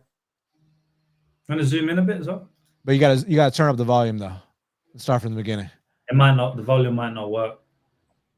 Oh shit, we need the volume because he explains what happened. You hear it now? Oh, he's speaking because he's he's speaking on like talking like exactly what he was doing, why he was doing it. Yeah, I can't hear it, bro. No. Yeah, but I see that the volume thing is on, but can you crank your volume up? Mine's back. I don't know if you can hear it. What about you, James? Can you share it on here, or can I screen share it? You can click present, I believe, but I don't know if it's going to work. I always have issues with the sound on this, bro. Okay, let me try, and if it doesn't work, it doesn't work. Hold on. So present, share screen. Okay. Maybe you have to change your audio to not the mic, maybe the built-in mic or something. I don't know. All right, can you all see? I'm going to share the screen now. Here you go. Can you hear? The shorter fighter, Turn it up. taller than me, got a longer reach than me, longer legs than me, and he likes to fight at range. So I'm immediately gonna press forward, not doing it dumb, not running straight at him, making sure I'm winning my lead foot battle so that I'm not running into his rear right hand. Just pausing real quick. As soon as y'all want me to stop this, just tell me, okay? Now continue. It's good, interesting. And occupying his lead hand, so he can't do anything to keep me in front of him. Pushing forward, head off center line. Like I said, winning that lead foot battle. Just missing him, so I decide to throw my kicks to kind of use it as my lead hook and control that positioning while keeping my leg on the outside. It's to make sure that he can't line me up with his right hand, which is what you don't want to do when you're fighting a southpaw versus a orthodox guy. If you listen to the commentary, Dominic Cruz is like, Gabe Green's going to want to get him right into the cage. And, you know, that's exactly what I do. Because him being the longer fighter and not only being the longer fighter, but being a guy who likes to use his range and use long kicks and teeps, he's not super comfortable, or he hadn't been super comfortable in the pocket. He likes fighting guys at his range. And I was like, I'm going to get inside right from the beginning and press forward.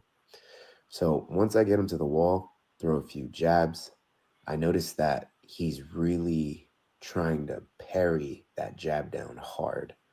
So when that happens, I let it whip around and come over the top.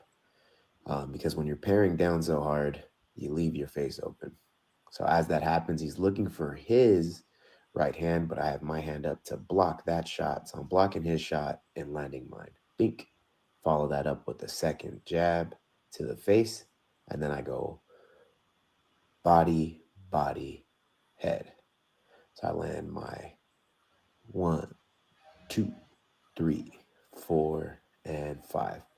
Now at this point, my shot lands on his like temple, but he is kind of rolling with it because he's throwing his shot. I feel at this point that I'm the faster, more technically crispy fighter. All my shots are, like positioned where they're supposed to be on the inside, while he is going wide and slower over the top. So when he hits me with this shot, since it hooks the back of my shoulder, it pushes me back a little bit. And when I follow it up with this left hand, I'm just short now. Like if I never took that half step back because of him kind of knocking me off my base a little bit, I would have touched him right there. But since he hit me on the shoulder and moved my feet a little bit, I'm just short. Follow it up by stepping inside with this right jab.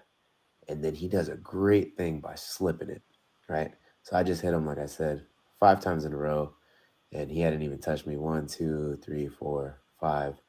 All he lands is like a sloppy shot to my shoulder. So I'm pretty confident at this point.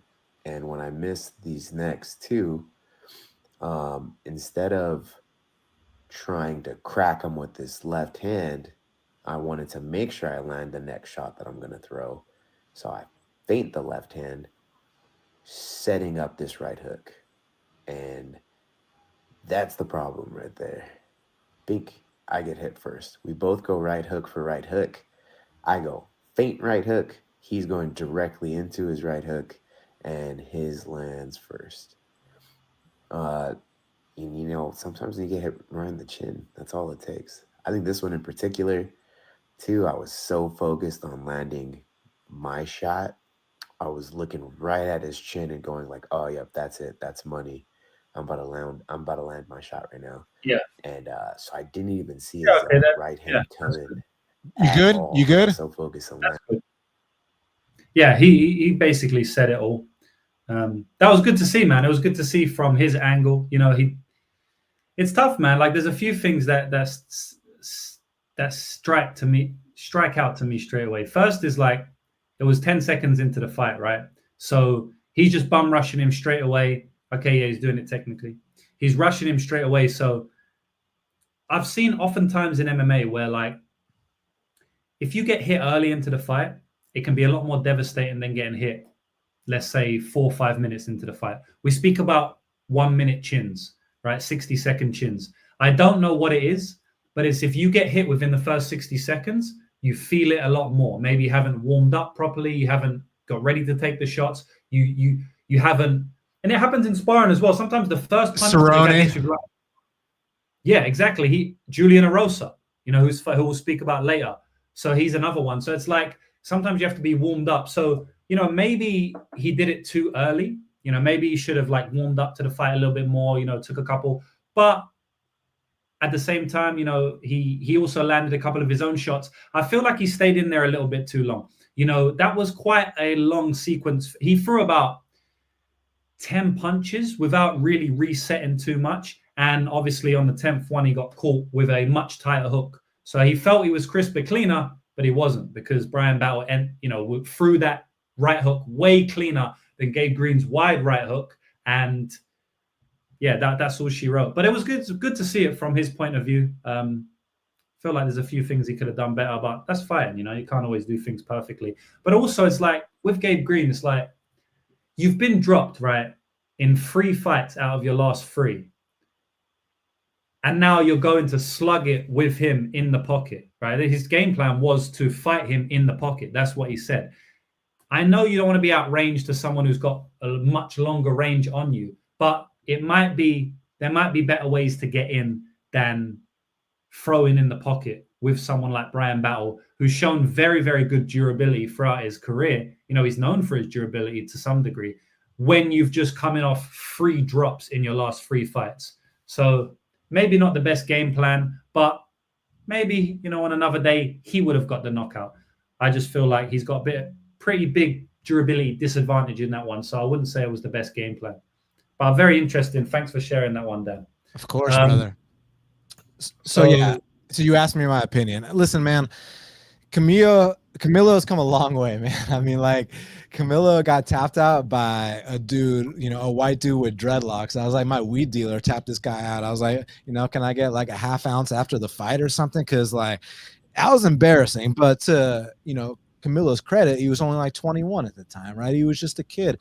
And, you know, those are the kind of experiences you have to go through to eventually make it here. And, you know, now he's out his comfort zone in Brazil. He's in the States at Extreme Couture. His main training partner is actually Myron Santos, who's on this card as well. And I kind of describe Camilo similar to you, you know, maybe lower output, but everything he throws, he makes it count, right? Big calf kicks. Kind of seems like he based his game off Jose Aldo, you know. He'll rip that left hook to the body, followed up with that right leg kick. Like, you love to see stuff like that. His get-up game is getting a lot better. Like, y'all remember that kid that was at the press conference, you know, asking Dana for a shot, like Dana, brother, give me a shot, you know, all that stuff. And he gave him the shot on Dana White's Contender Series against Camilo. Camilo beats the kid.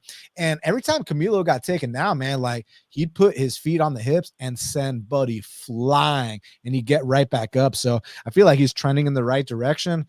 And then as far as Gabe Green, him dropping to 55 is pretty interesting. James, I remember when I got minus 150 on Ian Gary against Gabe Green, and now I got to pay -2 something on this kid. Don't get me wrong, this kid might still come out here and starch Gabe Green, but just saying, I got to pay -150 on Ian Gary. So a couple things, even though I think Camilo's going to win, just out of curiosity, I want y'all's opinion on this. What do y'all think about Green by submission plus 750? Definitely. You've been subbed a couple times, right, Camilo? Yeah, all his losses are subs, and they're like quick taps, like I said, white dudes with dreadlocks. Yeah, that Gilly, I was like, what the you tapping that, bro? Yeah, you know what I mean? But that again, that was a long time ago, and I do think Camilo's going to win, but we got to talk about some big numbers. That is a big number.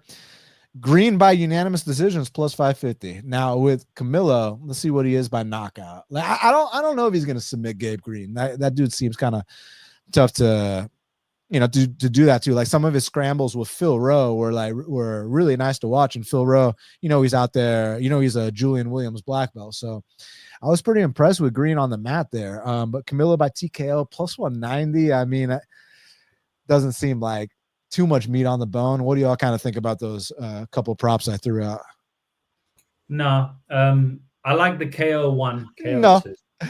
Hey, when Anderson Silva was about to fight Vitor Belfort, sorry, the way you responded was hilarious. So the reporter was like, Anderson, do you think Vitor Belfort is the toughest fight in your long, illustrious career? No. Like, that was his whole answer, man. Yeah, so shout out the king, Anderson Silva. Or McGregor in the Ariel Helwani interview. I don't even know what Ariel asked him, but that meme where he just goes, no. I just laughs. But he says it with like his high-pitched voice. It's amazing. I love Anderson, bro. Yeah, so yeah, to be honest, I like the round 1, round 2 KO because you see Green, he's getting dropped and hurt in all these fights. Mostly it's early. He likes to swing in the pocket. You know what I mean? Like, he does it technically, as we've seen, but he does like to swing in the pocket. He bites down on the mouthpiece and throws a lot of combinations. And that just is a risky maneuver in and of itself. No matter how much technique you do it with, no matter how technical you are with it, it's risky to bite down on the mouthpiece and throw 6-7 punch combinations in the pocket. And I feel like Gabe Green is the type of fighter to always do that. You go through his entire career, he likes to swing in the pocket. This guy is a fighter through and through, you know. He likes to throw heavy hands, break you, take you down. And I just feel like early, that can be a bad sign against someone like Camilo. So I'd rather take Camilo round 1 and round 2 KO than the plus 190 KO that you mentioned, because it's a lot better price tag. And I really feel like if it's getting to round 3, Gabe Green's probably potentially starting to take over. He's got his rhythm. There is no 10-second chin like Brian Battle. You know, he's gone through the tough go-in, and he's probably putting the vet lesson on someone like Camilo late in round 3. So, yeah, I like the round 1-2 KO there. Nothing really I want to add in terms of parlays. I don't think so. Maybe it doesn't go to a decision is decent, because I feel like Green can finish him late or get finished early. Yeah. I just feel like Green's style, like, relies on, like, you know, coming forward, taking risks, like throwing volume, getting in your face. So I like the KO one. I think all of his KO losses are round 1 also. Yeah. Minus Fight 180. inside, it's tough. I probably prefer under. Maybe right the under 2.5, because I kind of feel like he's getting slept. Yeah. Minus 140. I could see like a Green late finish too, though. So could I. But I don't want to eat the 180. Yeah, for real. 140 is looking, way better. Maybe you could write both down. We'll see what happens.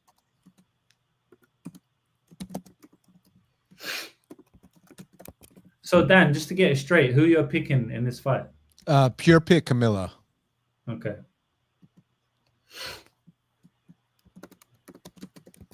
Over 2.5 plus money. I don't know, man. Over 2.5 in any Gabe Green fight is not really the way I want to go, man. Gabe Green slugs it out, bro. I remember I bet on Gabe Green against Rowe, as I mentioned, but I also bet the under. And man, I thought that shit was going under. Like, any Gabe Green fight, you really want to be on the under for the most part. Not to say it will always hit, but yeah. Even in Gary, you know, it was a few sweaty moments in that one. So we can move on. And it's true. I don't know about everyone on Camilo. I know the lines movement, but yeah, he has only 4 regional fighters. This could be a step up too soon for him. It could be UFC jitters. You know, that's why I wouldn't advocate for a Camilo play at juice. But I mean, like, he's making his UFC debut, so obviously he's only fought regional fighters. I'm not sure what you'd expect him to fight if he hasn't fought in the UFC yet. And all our favorite fighters were regional fighters before they were UFC fighters. So yeah, I don't know. I feel like the UFC knows what they're doing too. It's not like he's going contender series. They're going straight UFC. They're giving him Gabe Green, who's coming off the 14-second knockout loss, coming down in weight class. You know, like, I feel like it's a bit of a setup fight. Like, it's an exciting striker, 24 years old. Like, I don't think they're super high on Gabe Green, but I think they're super high on this kid. So I feel like they're you know, bro, like, to add on to the point, Gabe Green has been dropped in every single one of his last 3 fights, and they're giving him someone who's, like, you know, fast early. So I feel like that's what they want to do, but it doesn't always work out like that. Otherwise, Paige Van Zandt and Sage Northcutt would be champions right now, like I always say. So yeah, man. What's the next fight? Julian Erosa versus Melquizel Costa. This is a very, very good fight. Juicy J taking on Melk. I believe that Juicy J is being undervalued here. He was plus 190 earlier in the week. I know he's plus 150, plus 160 range now. One thing I will say is that, you know, this guy can be, we spoke about 60-second chins, right? Like, we spoke about 1-2 minute chins.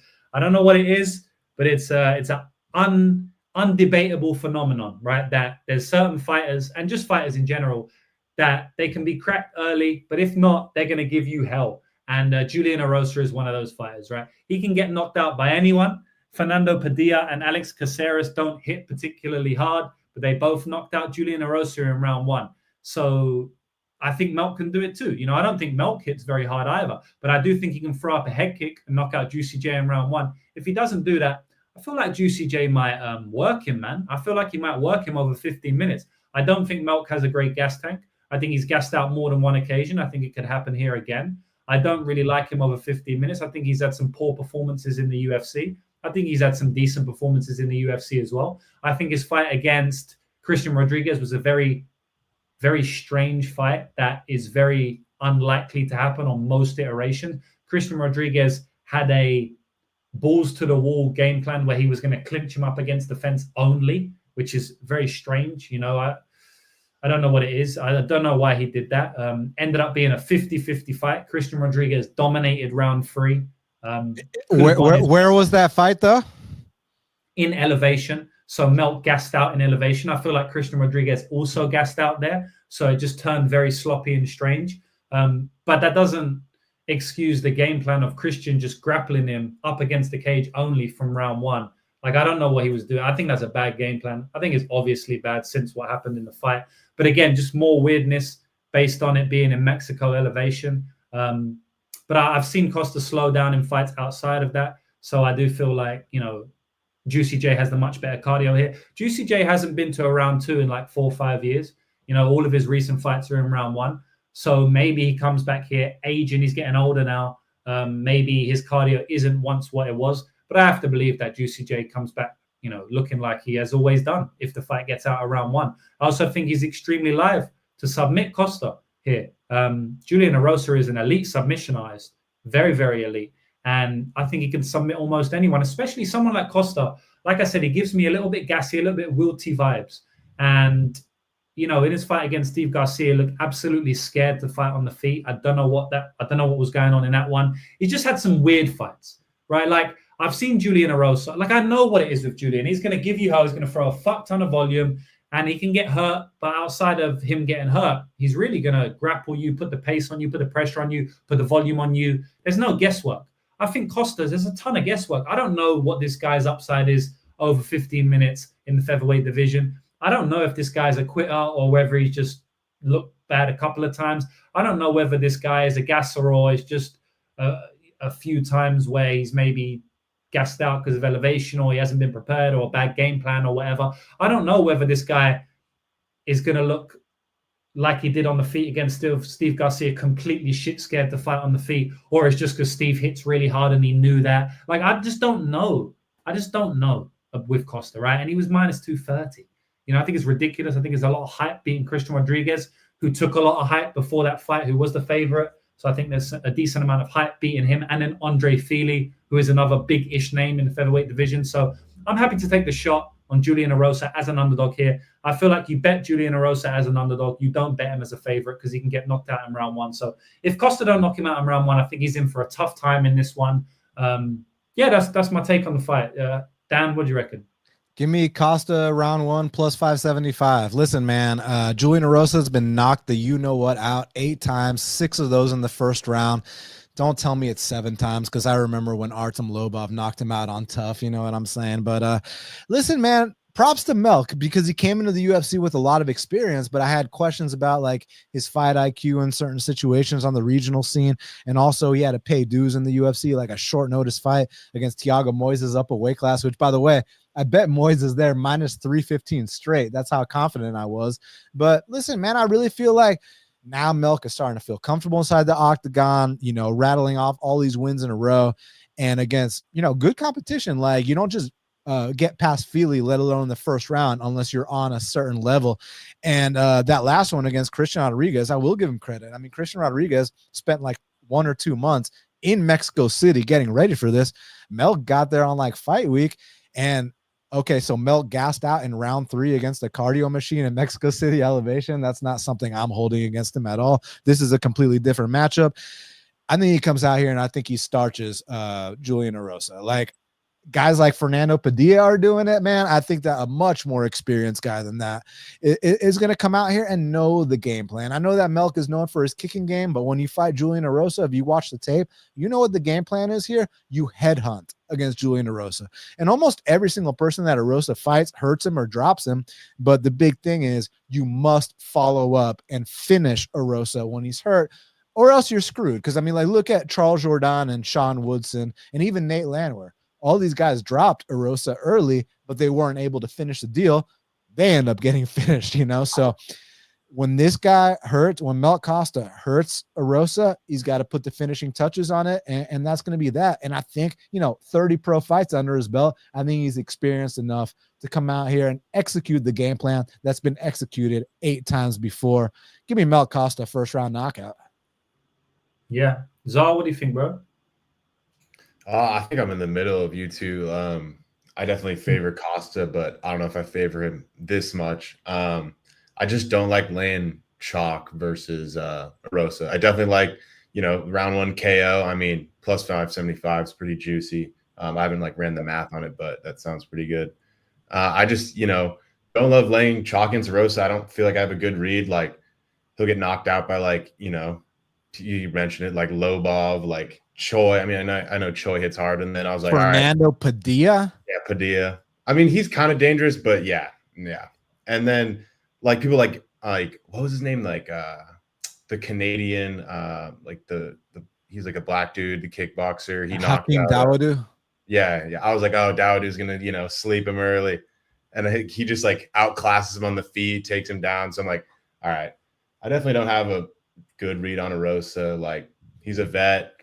He finds a way to, survive, and, late he turns it up. And I feel like, I think Costa's gas tank issues are getting a little overstated, but he does, I think he does slow down a little bit. So I think if it gets past, 7.5 minutes, I definitely want an Erosa ticket, but yeah, that's a big if. Don't have a great read. I don't have any bets on it, but I definitely your guys' opinions are helping me out.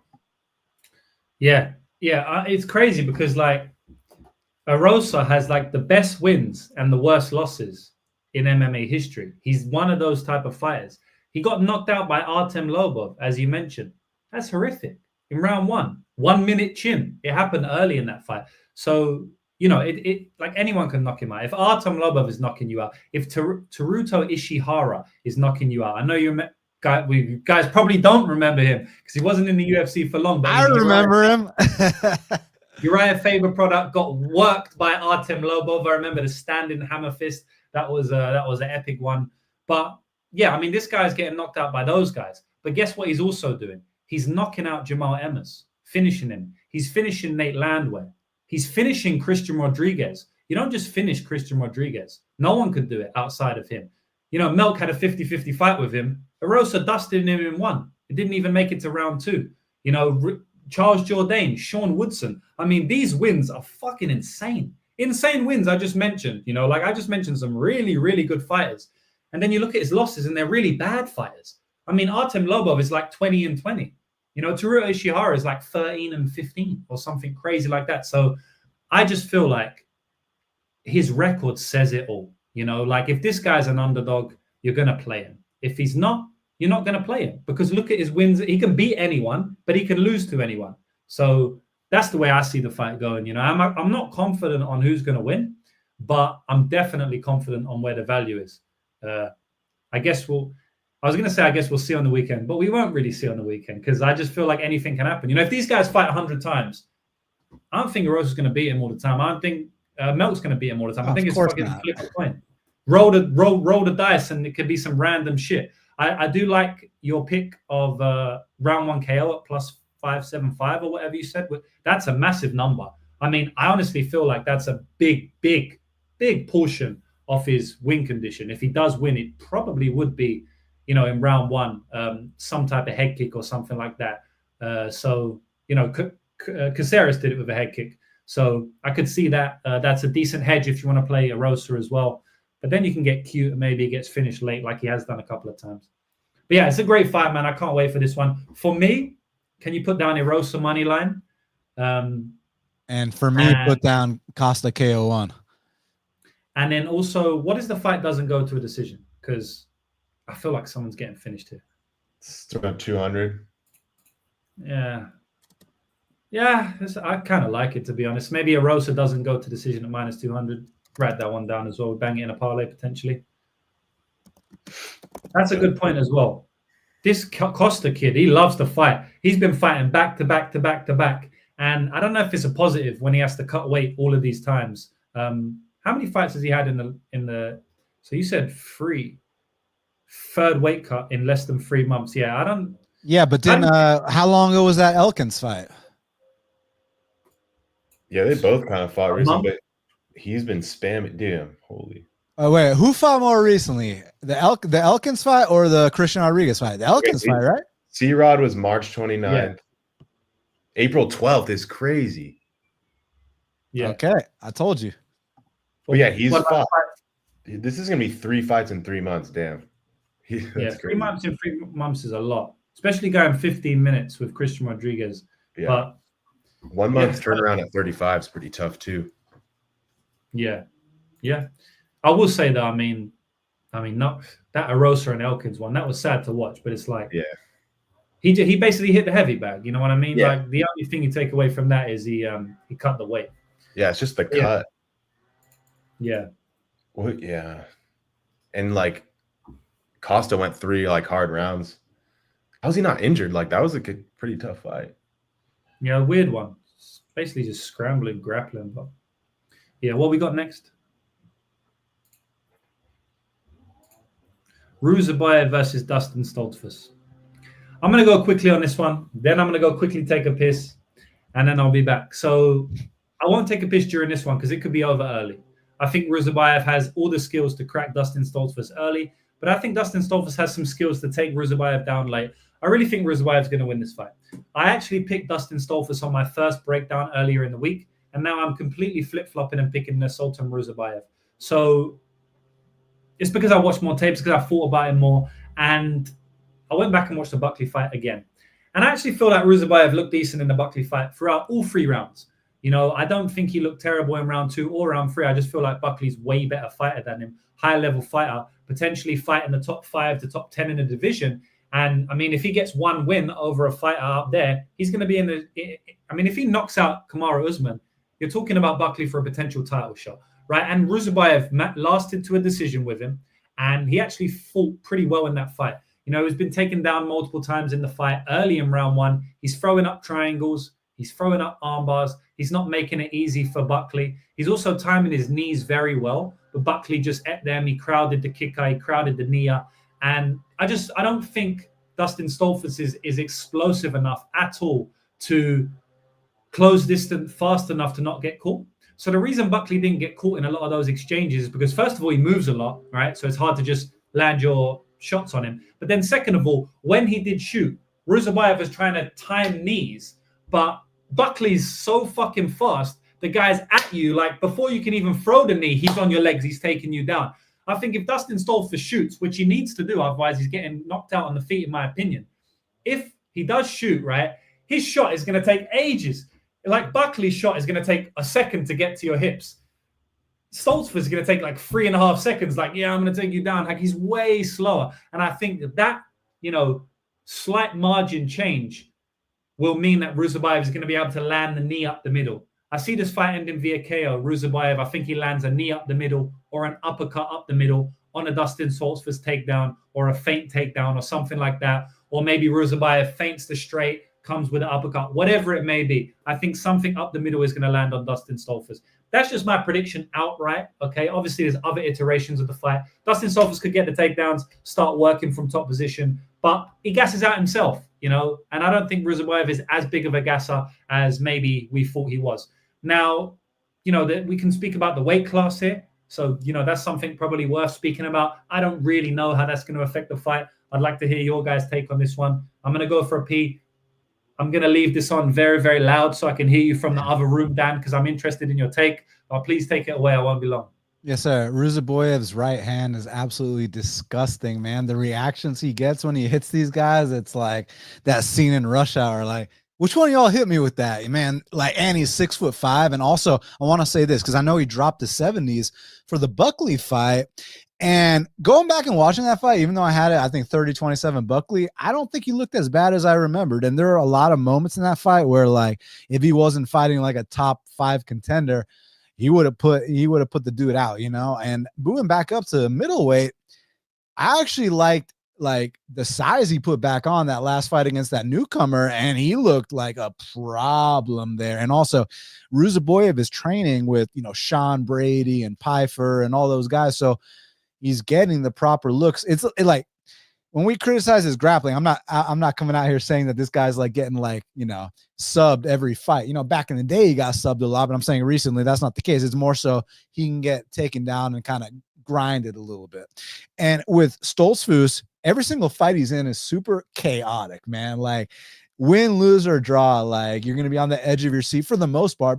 And it's funny I say that because when Stoltzfus first came into the UFC, he was kind of like a boring grinder type guy. But like I feel like, you know, he's been in some real exciting fights now. He's got some performance bonuses under his belt, and he's starting to feel like he belongs in there. So yeah, I definitely think there's upside of Stoltzfus taking down Ruziboyev, possibly taking his back or something like that. But besides that, I think when it's Ruziboyev's turn to land his shots on the feet, I think he's going to hurt Stoltzfus bad, bro. And I'm going to go Ruziboyev as well here. So, yeah, for sure. Just in time. And I heard you. So it's interesting you think it's maybe better for him moving up to 185. For sure. He's 6'5". You know? Yeah. Big guy. And we've seen him look dominant at 185. And dude, did you see the size he put on that last fight, like against that newcomer? I was like, damn, this guy's filling into his frame.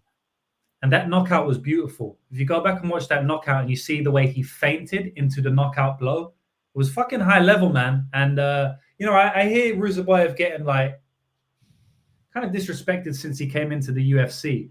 I don't really know why, but I think he's a fucking good fighter, to be honest. And if I'm not mistaken, his losses most of them were early on in his career and the Buckley fight.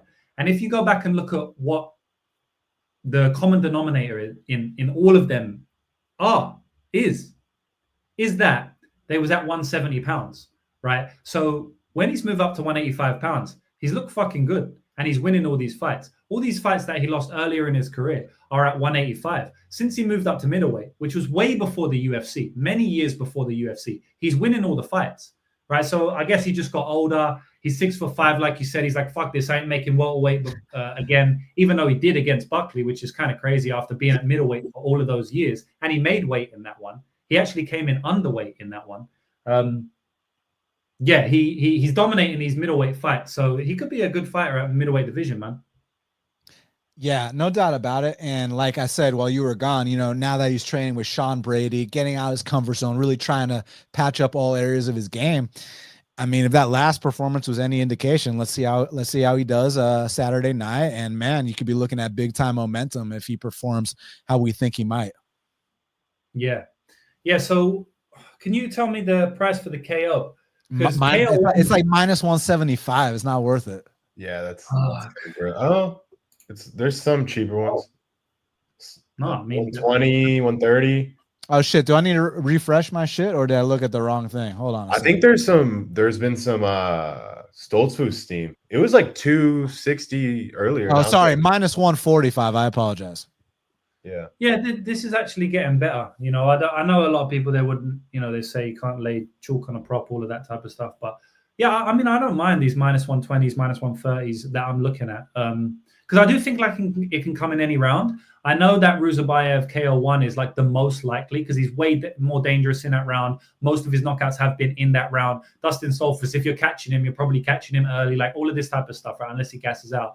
But I actually think he can finish it in round 2 and round 3, which is very, very like anti-narrative, right? Because I know that everyone thinks like he's round 1 or bust. But I don't believe that. And, you know, based on what you said, Dan, like about the Buckley fight, I don't think you believe that either. So, yeah, I don't mind the KO prop here. I know it's not a super attractive price, but it could still be value, man. So yeah, I think maybe write down the Ruziboyev KO for me.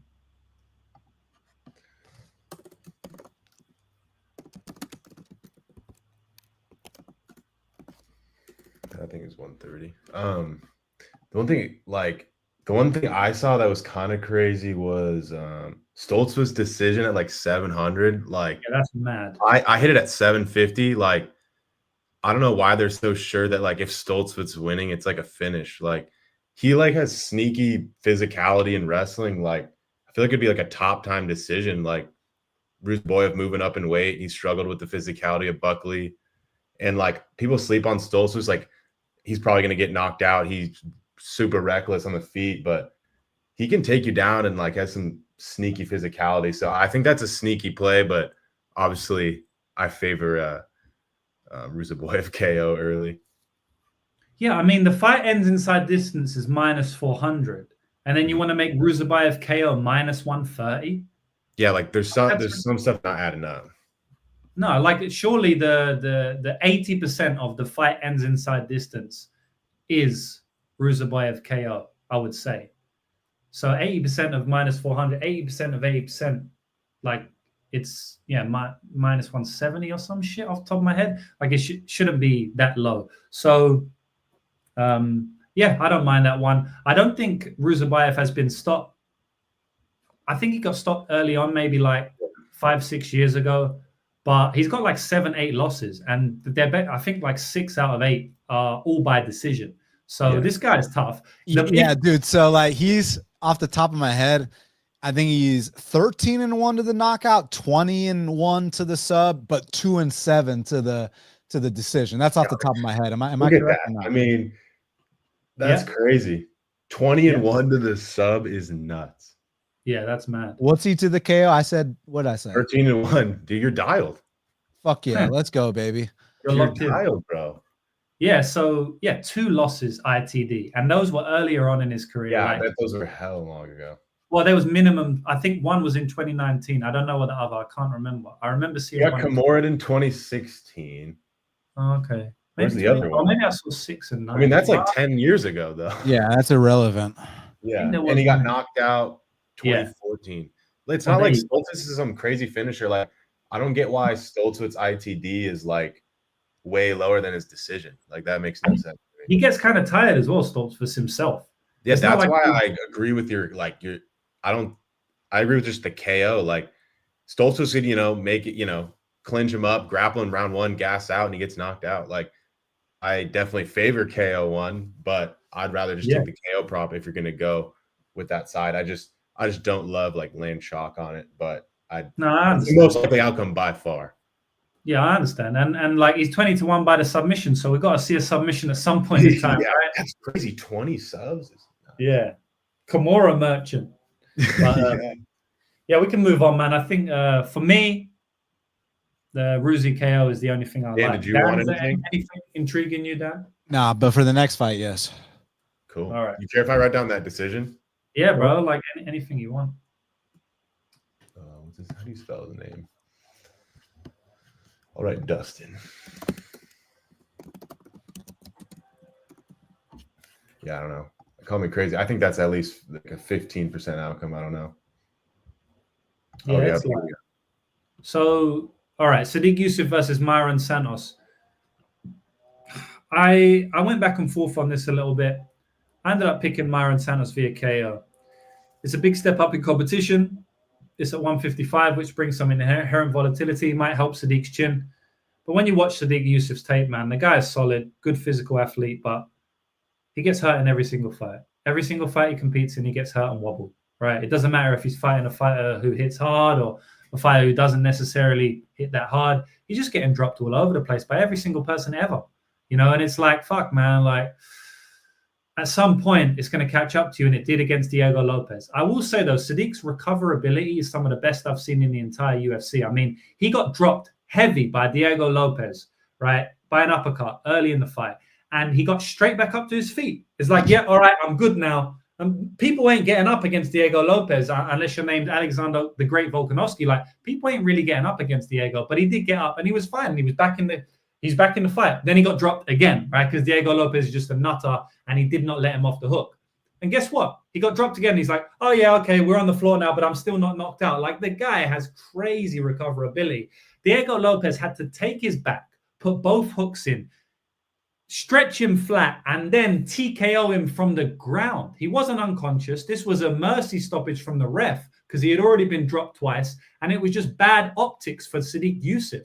Sadiq was fine. He would have carried on, right? He may have even got out of that position. You know, we don't know what would have happened. Like, I think so many of these finishes, and this is a bit of a rant, but so many of these finishes, the guy getting finished would definitely recover because, you know, eventually it would just get out. But the refs are there to stop the fighter taking too much punishment. So how many fights do we see where like a fighter's on the ground getting ground and pounded, but they're bloodied up, but they're not out. You know what I mean? Like, eventually the guy's going to stop punching and they're going to get back up to their feet. I feel like Sadiq's one of those guys and he would have got back up to his feet. Probably knocked down again, right? Based on Diego Lopez's fucking mutant 5-round cardio. Unbelievable against Alexander Volkanovski. Absolutely insane performance in a losing effort from Lopez, by the way. But I say that to say this, like, you know, your chin can't keep holding up. Like, you can't keep recovering. He's moving up to 155 now. Maybe it's better for his recoverability. He's also taking a lot of punishment. You know, maybe if Lopez was the first one to drop him, he wouldn't have finished him. But he was the 7th one to drop him. The 7th. And that's not hyperbole. It actually was the 7th one because I counted it. So I think it was the 6th one, actually. So it's like, fuck, man. Like, maybe at this point in time, you know, we're going to start to see him get knocked out a little bit more. And Myron Santos, I think he's got pretty good power. And I think he's the way better striker over 15 minutes than Sadiq Yusuff. I will say Sadiq Yusuff probably has more physicality on the feet. He has better leg kicks, I would say. I think he might have more raw power. So I think that he has a chance to knock out Myron Santos here. I also think the veteran lesson is in play, you know, for Sadiq. But ultimately, when I think about this fight with career trajectory, all of that type of stuff, with the way Sadiq has been looking a little bit lately, with his chin deteriorating time and time again, moving up to 155 now, I just feel like Myron's going to catch him on the feet and knock him out. I don't know if he knocks him out. He probably just catches him on the feet and goes to a decision like every single one of Sadiq Yusuff's fight in his history outside of his last one. So maybe he recovers again, but I kind of feel like someone's getting slept here, to be honest. And I kind of like the under 2.5 rounds. But I'm picking Myron. I'm going with Myron. In his last fight, I felt like he lost the fight against Francis Marshall. So it might sound crazy to pick him after a losing effort, but every fight is different. And I don't think Sadiq has much after 5, 7, 8 minutes. So yeah, I feel like Myron's going to pick him out on the feet and at some point catch him. Dan, take it away, bro. Man, the fight game is brutal. You know, when Sadiq first came into the UFC, this was one of my top 5 prospects. You know, he made it to the top 10 of the featherweight division. And I felt like it was bright skies, man. I mean, the physicality is on a different level.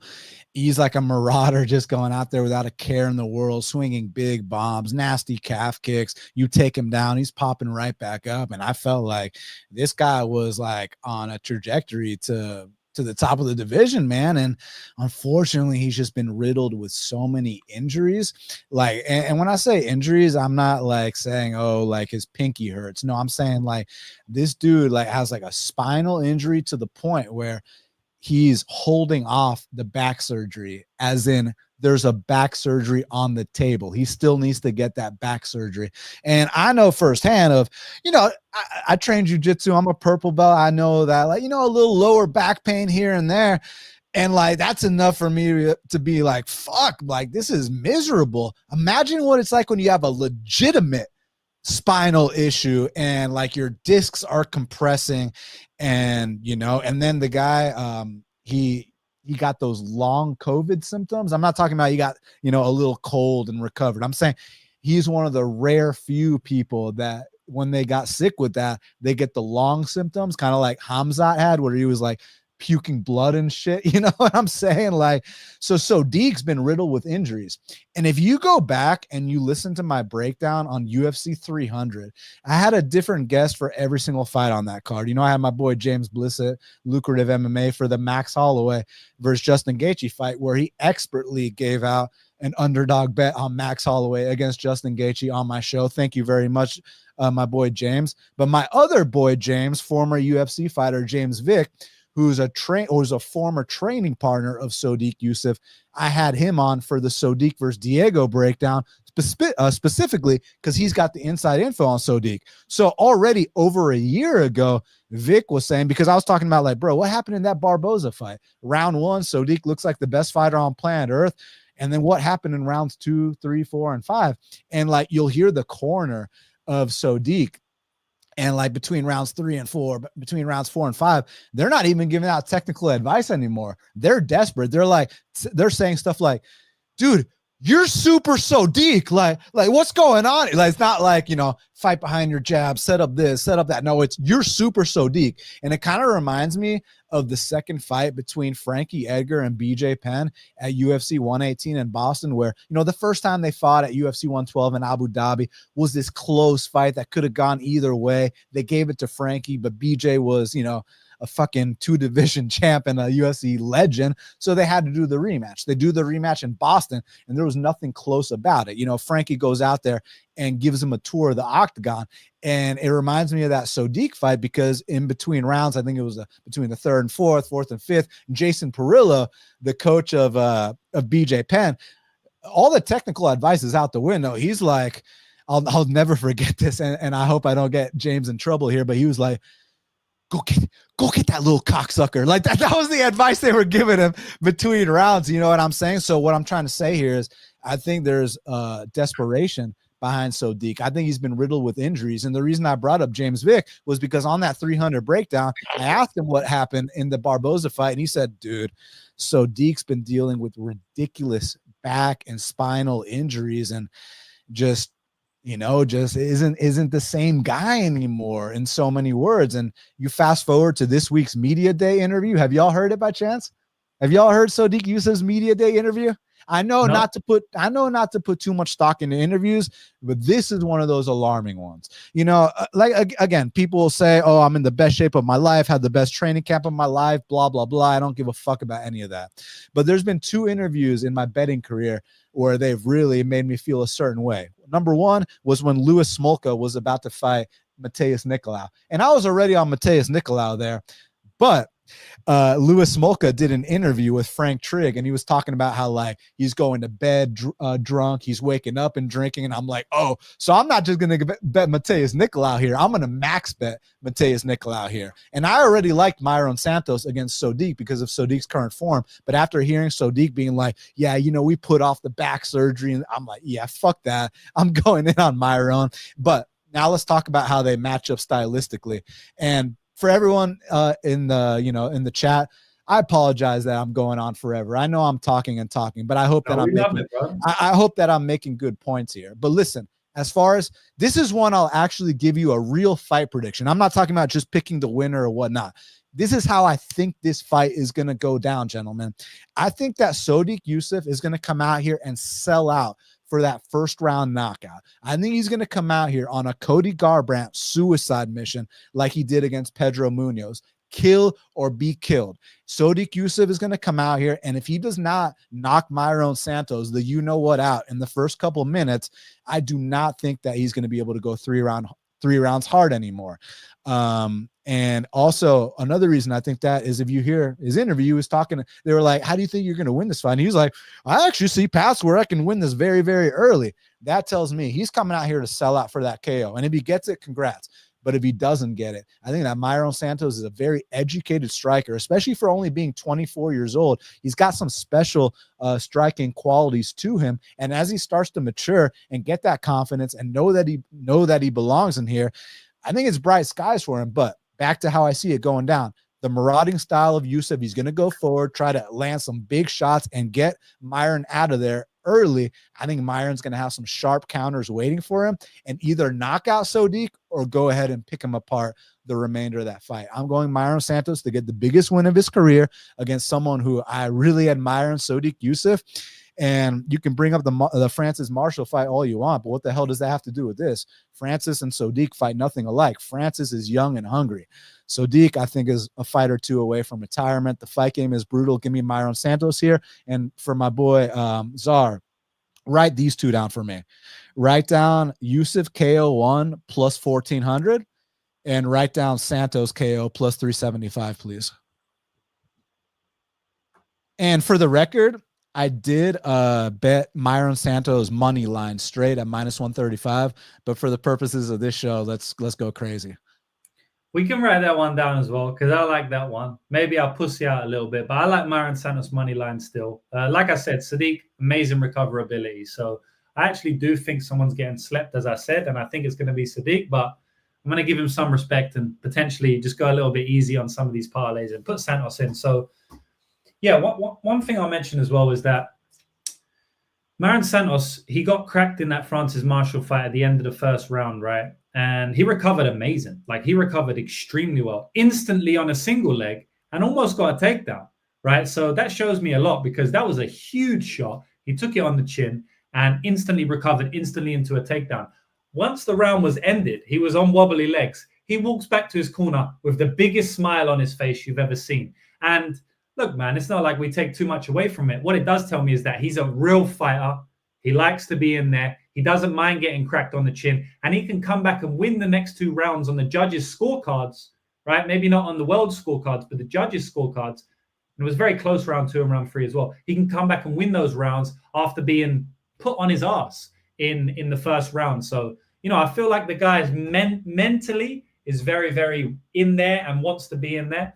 And that goes a long way in MMA, especially when you're in dogfights and stuff like that. So, yeah, man, I just want to give a quick shout out to everyone in the chat. I got a bunch of my guys in the chat. We got Liam Picks Fights in the chat. We got Dan Levi. He's in the chat and he's on my screen. So the man can do it all. We got Hey Jive. Shout out to Hey Jive, Homer Picks, all of those guys. Love those guys. He's in the chat as well. Hope you're enjoying Vegas, my man. And then Xavier. We've got Mayor. We've got a Mayor in the chat, Mayor of Midville. I don't know where that is, but yeah, shout out to you, bro. And that's a good point. I do kind of agree with the 155 point. It's a bit of an unknown, but I still like a bit of Myron. We got JB still in the chat. Spirit Airlines is due approved apparently. And yeah, shout out to everyone. Appreciate you guys. Make sure you go over to Dan's channel, Half the Battle on YouTube as well, and support him. He's here dropping inside info from James Vick and all of these good piece of information, Dan. I really appreciate you coming on. You dropped that Gabe Green breakdown, which I really enjoyed watching. Went on for a while, and I just wanted to watch it all because it was very interesting. And then obviously a lot more information in that Santos fight. So yeah, bro, Zar, finish us off with this Santos and Yusuff fight. Do you have any other takes? No. I mean, actually, yeah, kind of. I like Santos KO. I played that too. But I think there is like a little I think there's a little disrespect on Yusuff. Like the injuries and stuff is the main thing of why I don't like Yusuff. But I feel like we're kind of looking into all the negatives on Yusuff and all the, you know, positive on Santos a little too much. But yeah, I have Santos as a slight favorite. I took a little bit of early Yusuff, like at the early prices a couple weeks ago. And then this week I took Santos KO. Just I feel like Santos is going to be landing big, but I think it's going to be, like you said, Dan, pretty like reckless early. Either guy could go down. But I do think Santos has the finishing upside. So I do like that KO. Plus 375 is pretty juicy. Yeah. So I have 2 dog shots, like 2+ money shots, Yusuff money line, like in the 140s, and then KO. Around there. So yeah. Solid. I like this one as well. Can we put this one down? Because I mean, it goes along with what Dan said and what I said and what you said, and we all fucking like it. So it's plus money as well. Yo, let me ask y'all something. What are the chances of this somewhat being like the Barboza fight? Maybe Yusuff gets a 10-8 and Santos picks him apart the next 2 rounds. What's this draw looking like? Whoa. Yeah, this is parlay madness. That's crazy. This is parlay madness. It's in the name. We're putting draws in parlays now. Oh, do they have that on fight odds? I'm not even sure. Yeah, it does at the top. 8,000. I don't know. You just went on it. You see that one? Fight ends in a draw. 66 to 1. Yeah, I think that's parlay material. You reckon that's value, Dan? 66 to 1? It's a good edge on that. What do you think? 2% chance? Yeah, I mean, shit. If the Barboza fight's any indication, obviously this is going to go completely opposite of that. But you know, we've seen a path where this could happen. I thought that fight could have been scored a draw. Like I had Barboza, and I was like, bro, don't give it a draw. But like it definitely could have been. Yeah, I remember it was pretty close, but Sadiq kind of sold out in that first round as well, man. I felt kind of sorry for him because I thought the knockout was right there. Felt sorry for myself. Also bet Sadiq and Sadiq KO1 and all of that stuff. I thought I was a genius. brutal. I was a fucking genius. And then I thought I was an absolute moron by the end of the fight. That's how MMA can humble you, you know. Genius in round 1, moron in round 5. Like, it's kind of crazy. Yeah. And like there was a really close round like later in the fight. So I thought it could have been like, you know, 3 rounds of 2, but then 10-8 round 1 for sure. I was scared. I was sweating that. Yeah, man. But this is going to be a good one. I feel like this is kind of the main event, to be honest, man. I mean, Yeah, I'm excited. no disrespect, you know, but it's like 8 minus 1,000 favorite in the main event. But I am excited to talk about that one, though. But first, we have to get through this one. So, yeah, it's going to be interesting. Paul Craig's always cinema, though. I will say that. Because I was thinking, like, wow, we got Myron Santos, Sadiq, and then we got to go through the Paul Craig experience, and then we get to the main event. But to be honest, man, the Paul Craig experience is always fucking epic. You know what I mean? Like, this guy's not really ever in a boring fight.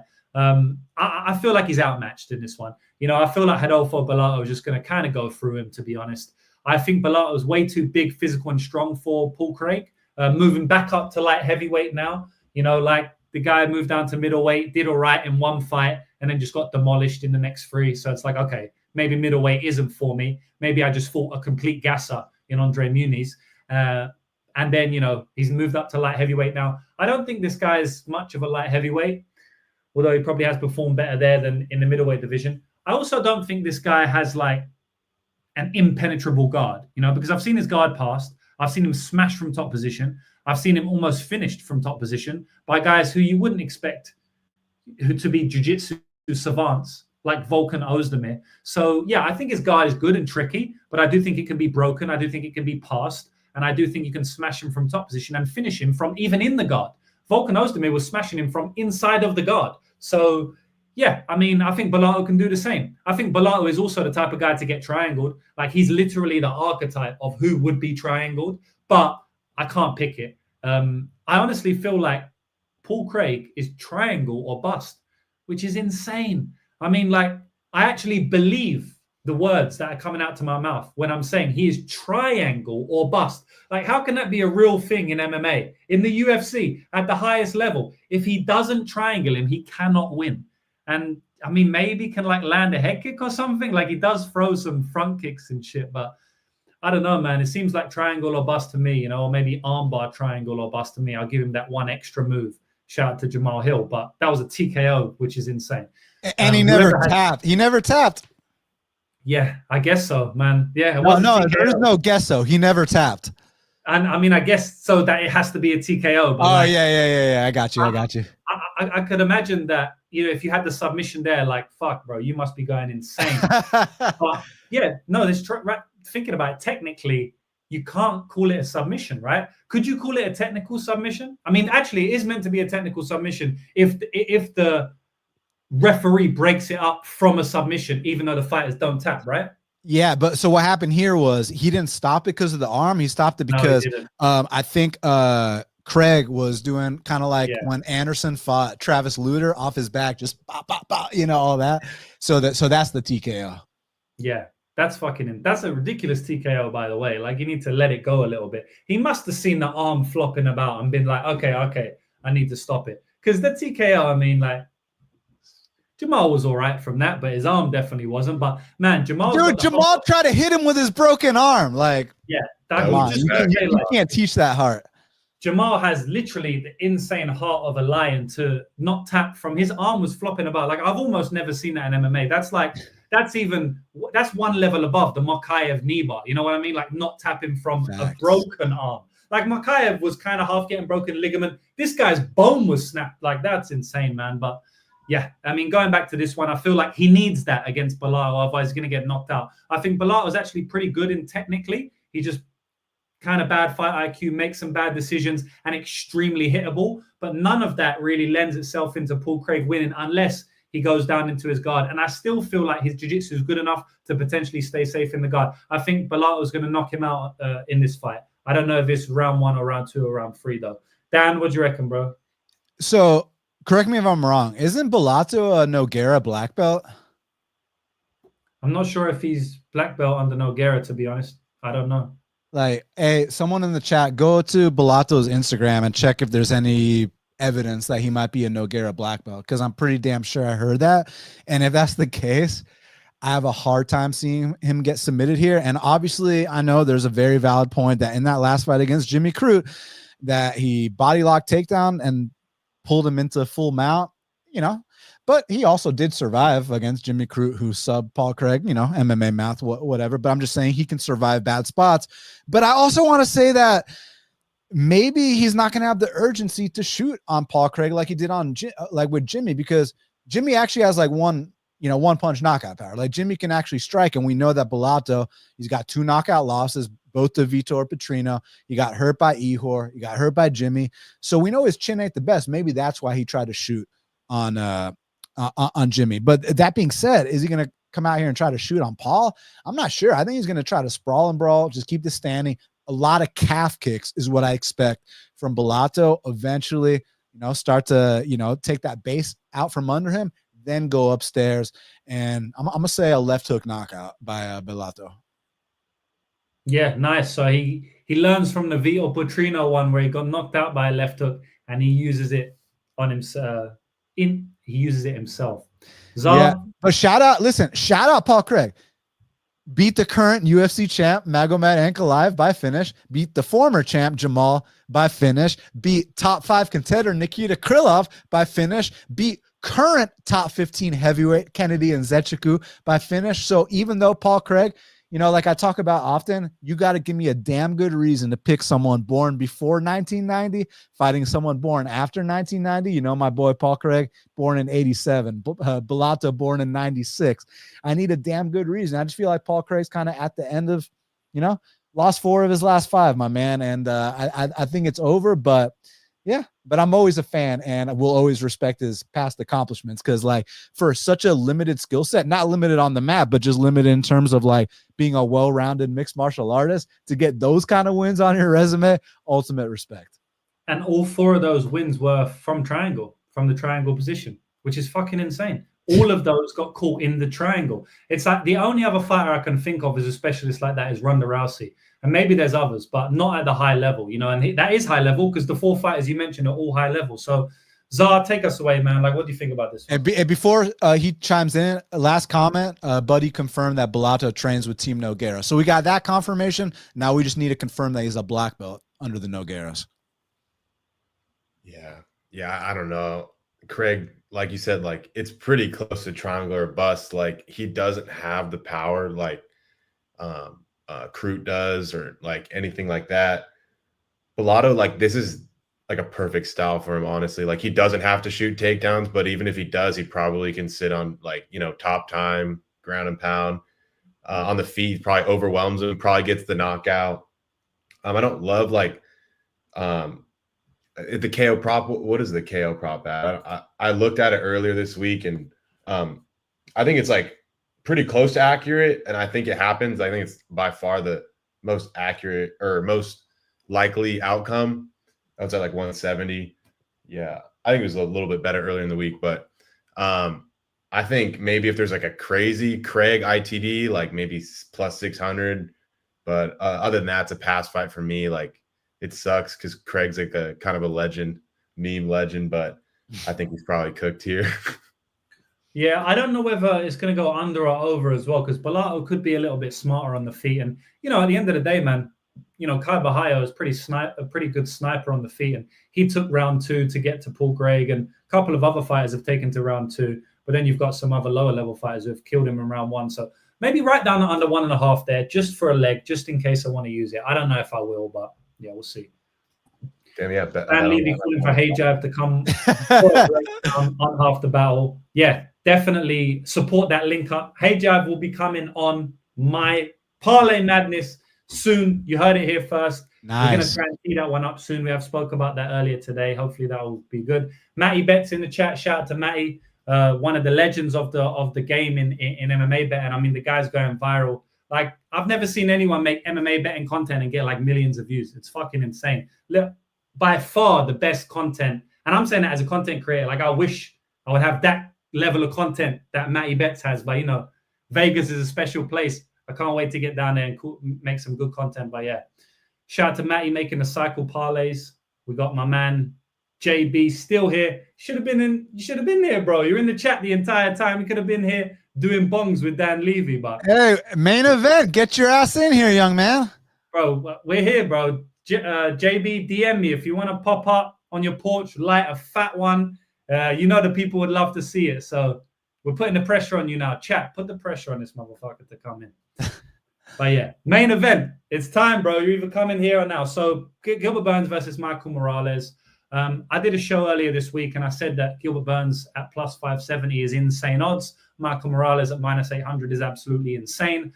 And I stand by that now, and I believe that everyone else, you know, in the market stand by that, because Gilbert Burns is now plus 420, right? So he's gone 570 to 420. And JB, I think that means you definitely have to come in for this one. Gilbert Burns is literally 420 odds. So I think, yeah, hopefully you come in soon, bro. You're saying you're in an Uber, but man, get your ass in it. But yeah. I don't give a fuck. Get on your phone on the Uber, young man. Yeah, bro, you're on your phone. Who cares, man? What's the Uber going to say, man? Come on, bro. The Uber can join in. Ask him his opinion on the fight. So I think that the early line on Gilbert was crazy at plus 570. I would make him a big underdog. I don't know how big I would make him. I'd have to think about it for a long. I don't really know. But I do think he has a chance to hurt Michael Morales. I'd kind of be surprised in a finish, but I've seen Trevin Giles drop Michael Morales. I've seen Michael Morales get cracked by other fighters and eat the shots well. Jake Matthews landed big shots on him on the feet over the course of 15. Gilbert Burns is a bit of a sniper on the feet at times, you know, in and out of range. I know he's getting old now, but I still think he can land a shot. Like I said on the breakdown earlier, Trevin Giles had a locked-in arm triangle to some degree. It wasn't, you know, fully set up, obviously, otherwise he would have finished it, but he had an arm triangle attempt on Michael Morales. Again, someone like Michael Morales with the lack of experience against a veteran of the jiu-jitsu game, specifically ADCC level, like Gilbert Burns, I think he could finish that arm triangle if that's in the same position. So that is enough for me to not play Michael Morales at a massive chalk price. I would say that under 3.5 kind of intrigues me a little bit, because I feel like it captures that submission upside from Gilbert. And at some point, I feel like Morales is going to catch him. My ultimate prediction is Morales KO. I know it's being a little bit of a pussy, but round 2, round 3 KO is kind of my prediction. So I feel like Gilbert Burns money line, under 3.5, Morales 2-3 KO. I don't think Morales is going to KO him in 5. I don't think it's going to be in 1. I respect Gilbert enough to say it's not going to be in 1. So I think it's going to be 2-3-4. I would lean to say not 4. So I feel like 2 and 3 is kind of live spot there for the fight to end, which means the under 3.5 is value. So Dan, what do you think of this fight, bro? And I'll send you the link now. It's unfortunately a dog or pass situation, which sucks, you know, because I'd love to get a great price on Michael Morales here, you know. I love the spot where the kid's 13 years younger. He's got the 8-inch reach advantage. You know, he's not the guy that's 40 that's clearly never going to touch gold or fight for gold ever again. And also those physical attributes that Michael Morales brings to the table, like, damn, like you saw like the raw potential when he was on Contender Series, but now like you're seeing the maturity, man, like coming out here fighting behind a nice jab. And I can't wait to see what this kid looks like when he's 27. And I think he's catching Gilbert Durinho at an incredible time. Listen, I'm not breaking ground here talking about no minus 800 favorite, you know, being the guy that's going to win the fight. But I'm just not, you know, Gilbert Durinho is a really nice guy. And I know that if you look at the physique he's got for this one, my boy's been harvesting the Garden of Life fruits and vegetables, especially compared to that Brady fight. The physique is night and day. So I think he's going to give his best. I just don't think his best is going to be enough unless Michael Morales really pulls some kind of young stunt. But the reason why I don't think he's going to do that is because he's had like the requisite fights to earn this opportunity against Gilbert Burns. It's not like we're talking about some 2-0 in the UFC guy fighting Gilbert Burns. Like, because like even though Gilbert might be close to 40, you still have to be on a certain level to be Gilbert Durinho Burns. But I think that this kid, he passed those preliminary tests. Like, you know, Trevin Giles, listen, man, every prospect has to fight Trevin Giles. And you and I were talking earlier about that. You know, you made a comment how you like the Magny versus Gunny fight. I don't like it because I want to see both these guys matched up against prospects, because I'm a big believer in the Magny test. Like, he'll let you know if you're ready for the top 15 or primetime or not. Was Morales ready for primetime? Yes. Ian Gary, yes. Prates, yes. But was Mike Bellato ready for primetime at the time? No, he was not. And then he had an ugly fight with Trevin Giles in his subsequent fight. Now he rebounded nicely. I say rebounded, but now he put a nice statement on Charles Radke, and now we can, revisit the conversation of, would you be down with a Malott versus a Magny rematch by chance? But anyways, the reason I'm bringing that up is because look how this kid passed those tests, right? He knocks out Giles in the first round, right? He doesn't have a 3-round ugly fight like Malott. He puts a jab clinic on Jake Matthews and Max Griffin, who are 2 grizzled vets, and obviously knocked out Magny in the first round. That's what you do to earn this opportunity against Gilbert Durinho Burns. So, yeah, I mean, give me Mike, but fuck this price. I'm going to sit this one out, take notes, see how he looks. But if huge action comes in on Burns and they give me something reasonable, I'll be interested. But, yeah, for now, it's a pass. All right, bro. So, Zah, close us out, brother.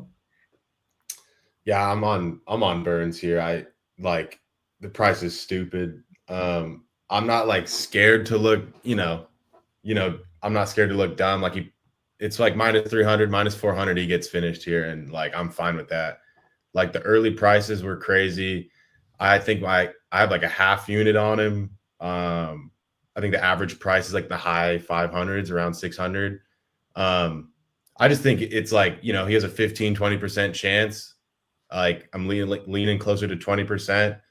I just, to be minus 900, I feel like you need all the advantages like in the world, like skill advantage, no holes in your game, physical. Like he has a physicality, he has a finishing upside for sure, but like he does not have a big skill advantage here. He probably has a cardio advantage. Burns slows down, and I feel like the physicality will wear on Burns. But it's not like, he has a clear cardio advantage, clear skill advantage, clear like everything. And there's multiple fights where he hasn't covered this line, like Matthews, Max Griffin, like he wasn't that price there. But you know where he was this price and he didn't cover? My boy Adam Fugit put up a little bit of a fight. Yes. I literally tweeted about that. Like Fugit took a round off him. Like obviously he was a big dog there. It was kind of not inevitable, but it was likely that he gets finished late there. But bro, Fugit's like, I'm not calling like Fugit like lower level, but he's not like anywhere near this level. And he was like competing there a little bit. He definitely didn't look minus 900 over Fugit. Even like Veretetnikov, like a couple of those rounds are close. He took over late. But yeah, I think this is closer to like a minus 400, minus 450 spot for Morales. He probably finishes him, but like to cover this price has to be like uncompetitive, early finish, like barely like any success for Burns. So I don't see that happening. I see it going a couple rounds. Probably Morales knocks him out in the middle rounds, but I think we're sleeping on Burns a little bit. So yeah, I have like a half unit on Burns in like the high 500 range. Yeah, and to your point, man, like with the price like this, this is like a no fluke situation. Like here's where like you talk about injuries. Here's where you talk about all kinds of crazy shit. Getting a leg kick checked and you break that leg. Like nothing's off the table when you're talking about a minus 800. Although I do think the price dropped. What's he at now? Is he at like 550 now? Minus 600. So at least a drop from minus 820 to minus 600 is still disrespectful. But let's see if by fight time, you see if people start to see the physique of Gilbert Durinho, and who knows? That's wishful thinking. But let's see what happens. Damn, that's like a big move. Like it was like 800, like what earlier today? Yeah, like, dude. I mean, I'm not okay. I gave a breakdown. Like I'm not that like passionate about it at 425. But at like 600, that was crazy. Yeah. Like, yeah, for sure. I'm not laying minus 600, but plus 600 is a lot different than 425. I know maybe it doesn't sound like it, but if you run the math, that is a giant move. So what do you guys think about the under 3.5? And I don't know what the price is now, but might be better because Gilbert got bet. I'm just worried about Gil's like vet savvy, like hanging on. You know, he's been in there with everybody, but yeah, this kid's dangerous, so it's tough. It's tough. What do you think? What do you think about the under 3.5, James? I'm going back and forth about it. It was actually minus 120 when I looked at it, so minus 140 is a decent difference. You know, I don't like it as much there, but I kind of feel like I said, I don't think it comes in one, so that's not great for the under 3.5, right? Like, because most finishes do happen in round one. So if I'm saying it's not going to be in round one, automatically that's like, okay, I need to be careful with the unders now. But I do really think it comes in 2 and 3, so it kind of cancels itself out. I just feel like it might be better to take Morales wins in round 2 or round 3 KO. It might be better to do that, to be honest, because then I have to put, because it's big plus money, it's like plus 300, plus 400 or some shit. So I have to put way less money on it, and I can risk less units to win the same amount, and I don't feel stressed that I'm putting like a average size bet on the under 3.5 rounds. Yes, it's more volatile, but I'm very unlikely Morales subs him, right? So I'm really just fading the Gilbert Burns finish, which again, the guy's plus 500. And then also I'm fading round 1. So I actually prefer the 2-3 better than the under 3.5. If there's like a KO combo, like a 2-3-4 KO combo, I know like FanDuel Bovada might have that. I like that, but it depends on the odds. But if Morales, if the price is coming in, might get some decent. Yeah, maybe. I'll wait for a bit. But yeah, I was going to play Gilbert Burns half a unit shot at plus 600, but I didn't do it. I don't know if I want to do it at 400, you know, but we'll see. Yeah, that's a lot. It's a lot different. It's a lot different. That's a big move, like really fast too. It's like a fight day line movement type thing. What I will say is I think fight doesn't go to decision could be good. Like, how does this fight go to a decision? Like Gilbert Burns just, like you said, veteran savvy just lost him to decision. But like Morales is so much more dangerous. I think Morales would have to like any grappler, you know, because Brady's a grappler, but so is Burns. So Burns is going to struggle against these athletic strikers, you know. So, like, how does this go to a decision? Like, what do you guys think about that doesn't go? I mean, I see how it wouldn't go. Obviously, Morales so dangerous, Burns dangerous too, but you could also see, you know, Burns getting picked apart, you know, and then start to flop to his back a little bit, start to kill clock, you know, a lot of grappling against the fence. And and also like that spinning back fist that like he caught Magny with. I don't know, that, not saying that was soft by any means, but like I don't think that Gilbert Durinho is just gonna take a knee for no one unless you truly, like, you know, put him down. Like Gilbert ain't no hoe, you know what I'm saying? So sure ain't no hoe. Yeah. Yeah, man. I think this one could be like sad, you know, it could be a sad viewing. Yeah. Like eventually the power, the athleticism is just too much, and Gilbert Burns ends up just you know, head in hands, like trying to defend shots, and he just can't do it. Like I think this one could be really sad to watch. Yeah. But we'll see, man. So let's do some fucking parlays, boys. It's been a pleasure having you, Dan. Pleasure having you, Zar. As always, pleasure having everyone in the chat.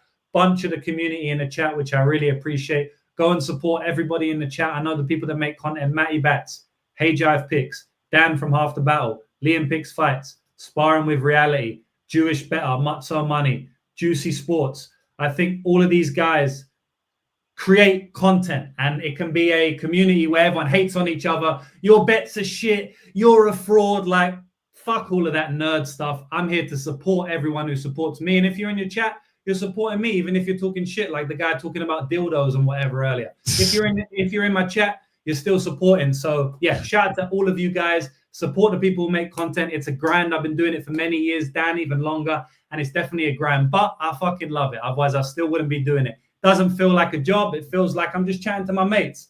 So let's make some fucking parlays and make some money, boys. It's been a great show, and yeah, let's go. I think I want to give the first parlay to Dan, guest on the show. Please make it. What do you want your parlay to be called first? Are we going with a HTB parlay, or like what are we gonna do? Knock the fuck out parlay. Okay, I'm excited for this one then. So KOs in it. Firstly, I must preface this by saying that, you know, I am not the best parlay better. I'm more of a straight better. However, there's no better place to, come in here and, get down on the parlays than Parlay Madness. Not to mention, you only need one big hit to change the whole narrative. So let's go out there and do that right here, right now on Parlay Madness. Let's go Costa round 1 KO parlayed with Myron Santos KO. Wow. What kind of score? What kind of score are we looking at there? What kind of score are we looking at there? We ain't playing it safe tonight. Woo! That's gonna be big. That's what she said. Bro, that's clean. Even if you like Erosa like this, that's a big price. Yeah, that's insane.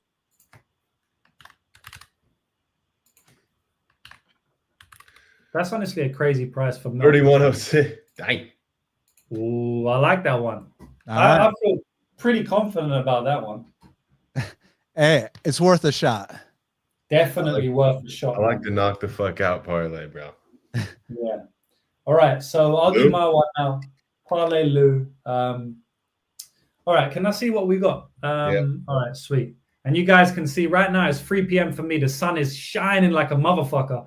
And I'm just avoiding it. It's like taking out my whole body. I'm not this pale. Looks like fucking Jesus is coming down for me or some shit. So yeah, let me give this banger parlay. I want to start off well. So all right, we got Carlos there. We got Carlos ITD. Now, don't think I'll be going that crazy. I'm gonna take a couple plus monies in this one. So we're gonna go with Gomes and Reed to finish ITD.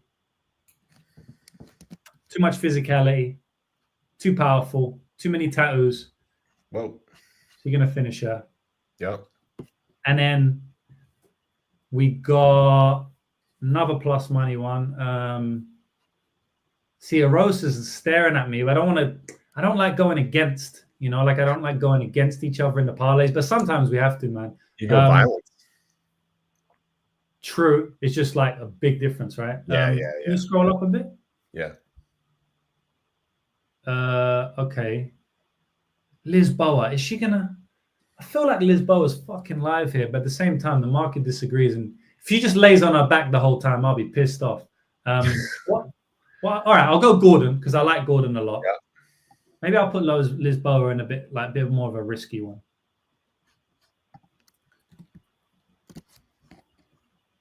And then I'll do one more.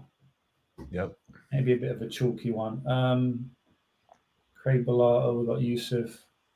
I'll put Santos money line in there. So what's the odds on that? Because it's pretty.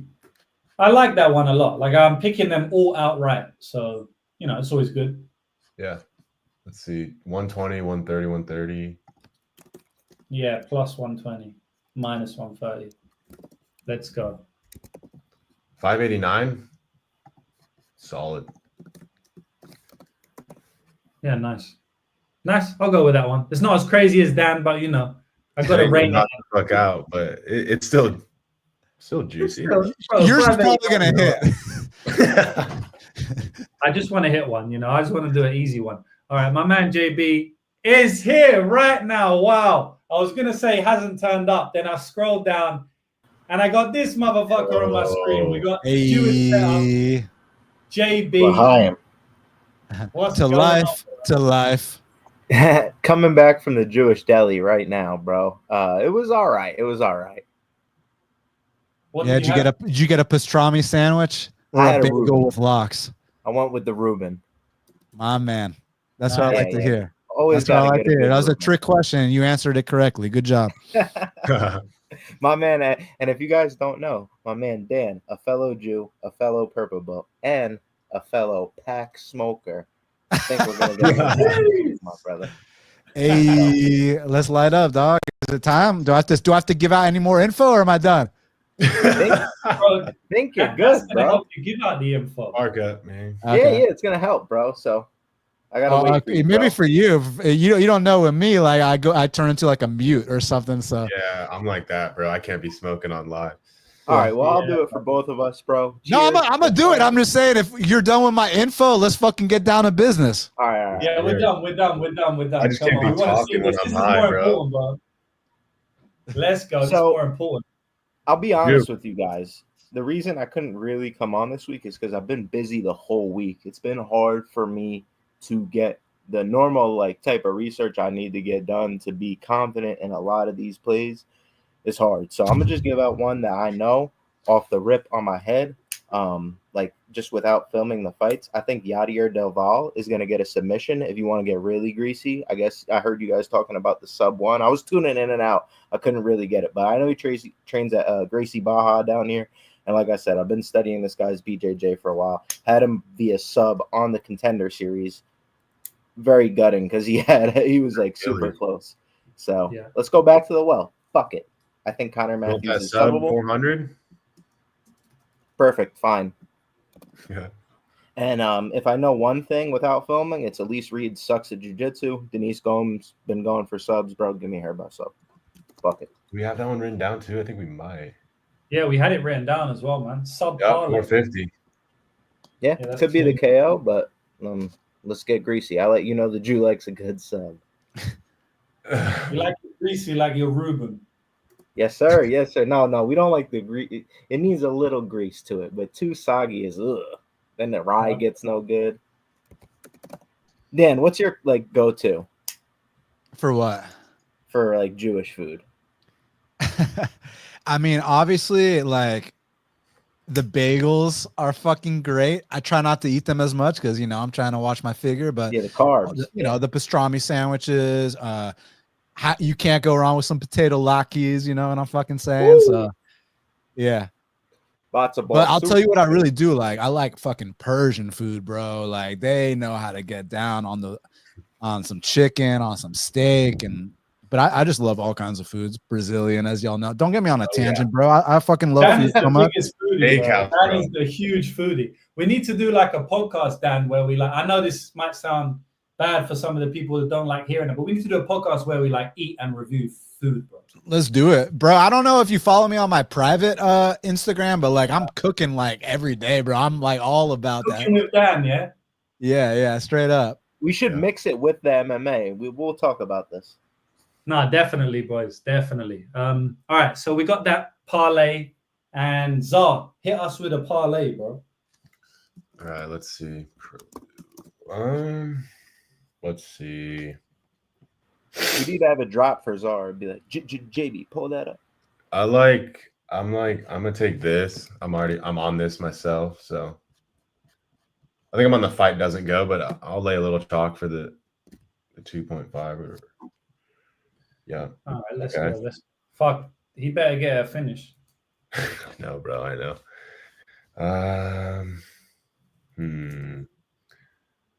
Do I get crazy or let's see.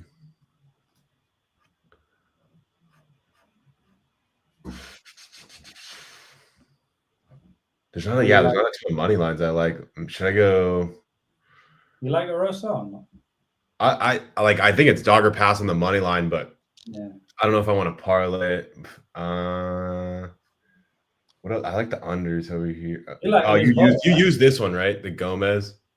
I use Gomes, yeah. I didn't use Lisboa. Ooh. Did you like it? No, I'm not on it yet, but dude, plus 160 is crazy. Like, okay. Yeah. I think I'll go crazy. I'll go Gomes 2-3. Let's go.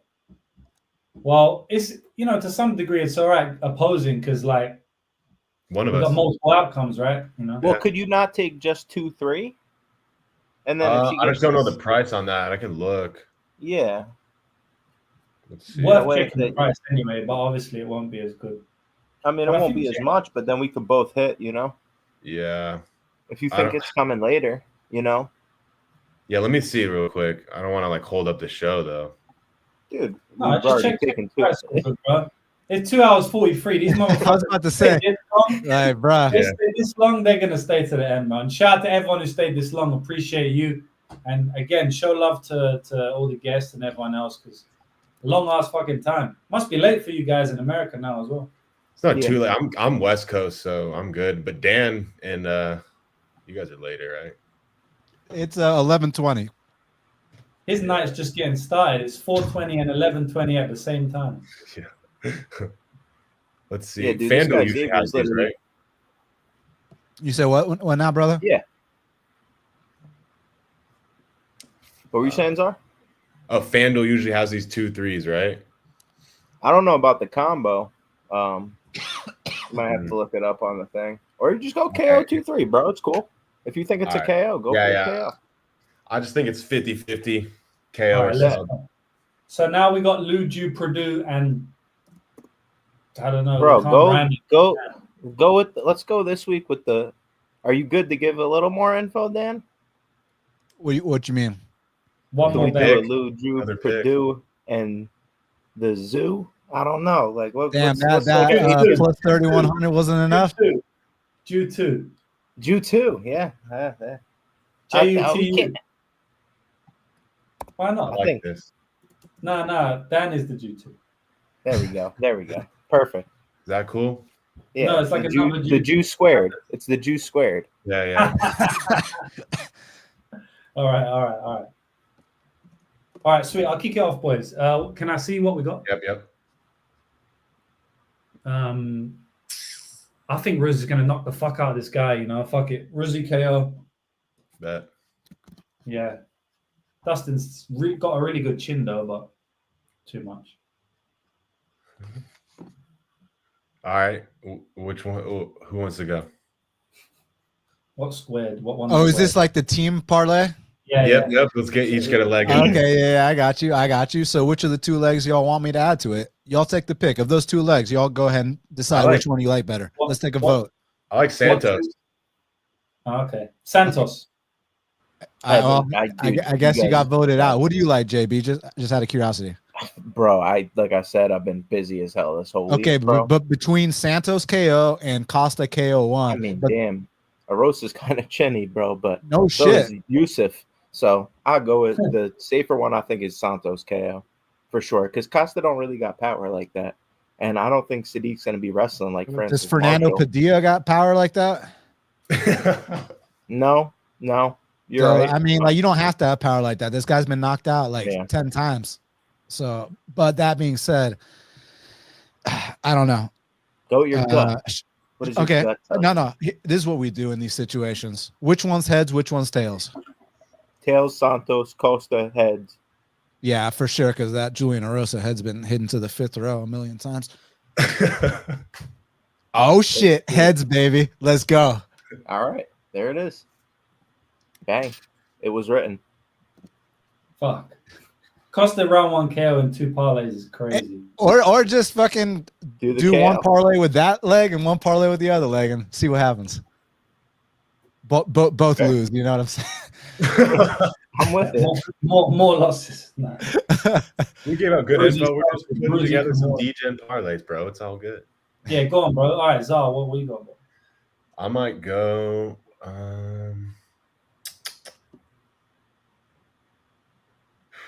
Should I use that Santos KO or should I pick something else? No, because we already got a parlay with both of them. Was Yeah. there a fight doesn't go the distance for Erosa? Couldn't we just do that like as a safer there is. leg? Would you be down for that, Dan? What was that? The Erosa fight doesn't go the distance is like a safe leg. Oh, so y'all want to play it safe now on Parlay Well, yeah, Madness. yeah. Well, we just don't want to. We don't want to double up. That way, you know, we cover more outs.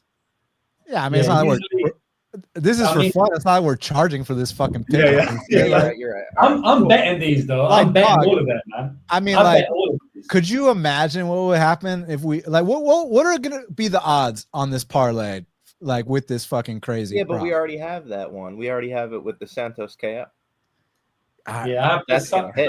go outside with the Why juice do you and- have to use logic with me? We're making DGen parlays. Like, why do you have to make so much sense? But anyways, y'all make the final decision here because I thought this was I'll leave parlay it up- madness and we go I'll all leave out. it up. But y'all make the final decision. I love it. I completely understand. Erosa doesn't go the distance, much safer, but you No. decide. Make the final don't- pick. we- JB, this is against your nature. What's going on? That's why I'm laughing. He's Dude. being I'll smarter leave it now, up to- Jake. I'll He's leave it being up to smart. He's Will. leveled up. He's got the trim. Hold on. Yeah, I'm but is getting he being sharper. smarter? What I'm what getting made you sharper, guys so though. great? What made you guys so great? Was it being smart? Was it being smarter? Was it playing it safe? or was it coming out here and doing things that no one had ever done before? You tell me. Hey. I mean, Hey. we can do 50-50. Like, you've already gone crazy in your parlay, you know? All right, fuck it. Let's Y'all go ahead and do that. Change it up. Let's play it safe. Fine. We're gonna win them all. Is that the bro. word? At the end of the No day, we're risk, gonna no win. motherfucking reward, gentlemen. We almost can't. We almost Well, can't. 4-leg change it. parlay is Like, gonna. Dan It's just gonna. The went odds are on gonna too be much good. of a rant. Dan went on too. We can't change it The now. vibes Just are leave it. not to change You have it. to leave Honestly. it. You have to leave it, bro. Yeah, let's leave it. Let's leave it. All right, All right. who's up? Ju. My turn. I'm gonna play it safe. I'm gonna go Santos money line minus 130. Santos. Ooh, Craig Bellato under 1.5. Kind of calling me too. Hey, now we get the best of both worlds. If Melk does KO him in round 1, we're all gonna be on a mad. Wait, high. I'm gonna go with the Craig under, bro. We already Okay. used Santos. I'm gonna go with the Craig Yeah, under 1.5. Cool. That's actually calling my name right there. Whew. It's all right. It's all right. Bro, I I'll take feel it. All right. All right. I'll take it. I think Bellato's Down gonna to knock you, him bro. out. Same. That green under, I don't know, maybe. We haven't used Carlos. That the market disagrees. That's the only thing I'm tripping on. Yeah. If you like Carlos, whatever. This parlay's fucked anyway. So not fucked as in losing, Hey, but hey. just No, kind it's of crazy. not. No. I know. I'm English. When we say fucked, we like that. Yeah. That is the same word as crazy. Yeah, It it's doesn't mean- already crazy. It's Hey, an if they English listen to the saying. full pod, It's an English saying. If I say, bro, you're fucked, it means like you're mad. You know what I mean? Like you're you're crazy. mad. Yeah. No, I'm learning. Mad I'm learning. cunt. Yeah, one of them. Yeah, ones. I'll go Carlos. Say no more. This parlay is fucked, bro. I like it. Wait, where did it go? Oh, here we go. Hella All zoomed right, in. I think that's us. I think that's the last parlay. So what does that add up to? Some plus $1 million. Yeah. Something light. 130. 575. 570 looks mad out of place. Everything else is like minus 120. Hey, bro. No After risk, that no reward, I reward. cannot take it out, bro. You know, you like can't, my- bro. It's gonna look so bad. Especially if it hits. If it hits, Likes we can the just risk, blame homie. Dan. If it hits and we don't put it in, it's like we're gonna look like fucking idiots. That's what I'm saying. Like, I'd rather that happen, you know? Like, I'd rather. Yeah, no. I don't want it to hit and it's out. I couldn't live with that. I'm My gonna play man both. Z, legend in the game. Passing a win is worse than a loss. Z, wherever you are, love you, bro. Come back to the scene.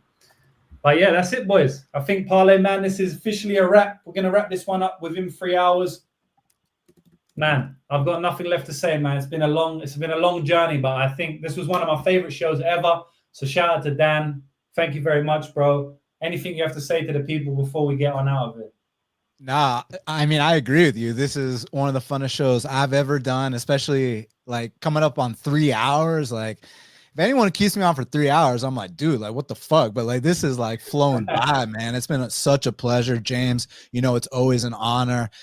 Czar, pleasure to meet you, my friend. And JV, you know what it is, homie.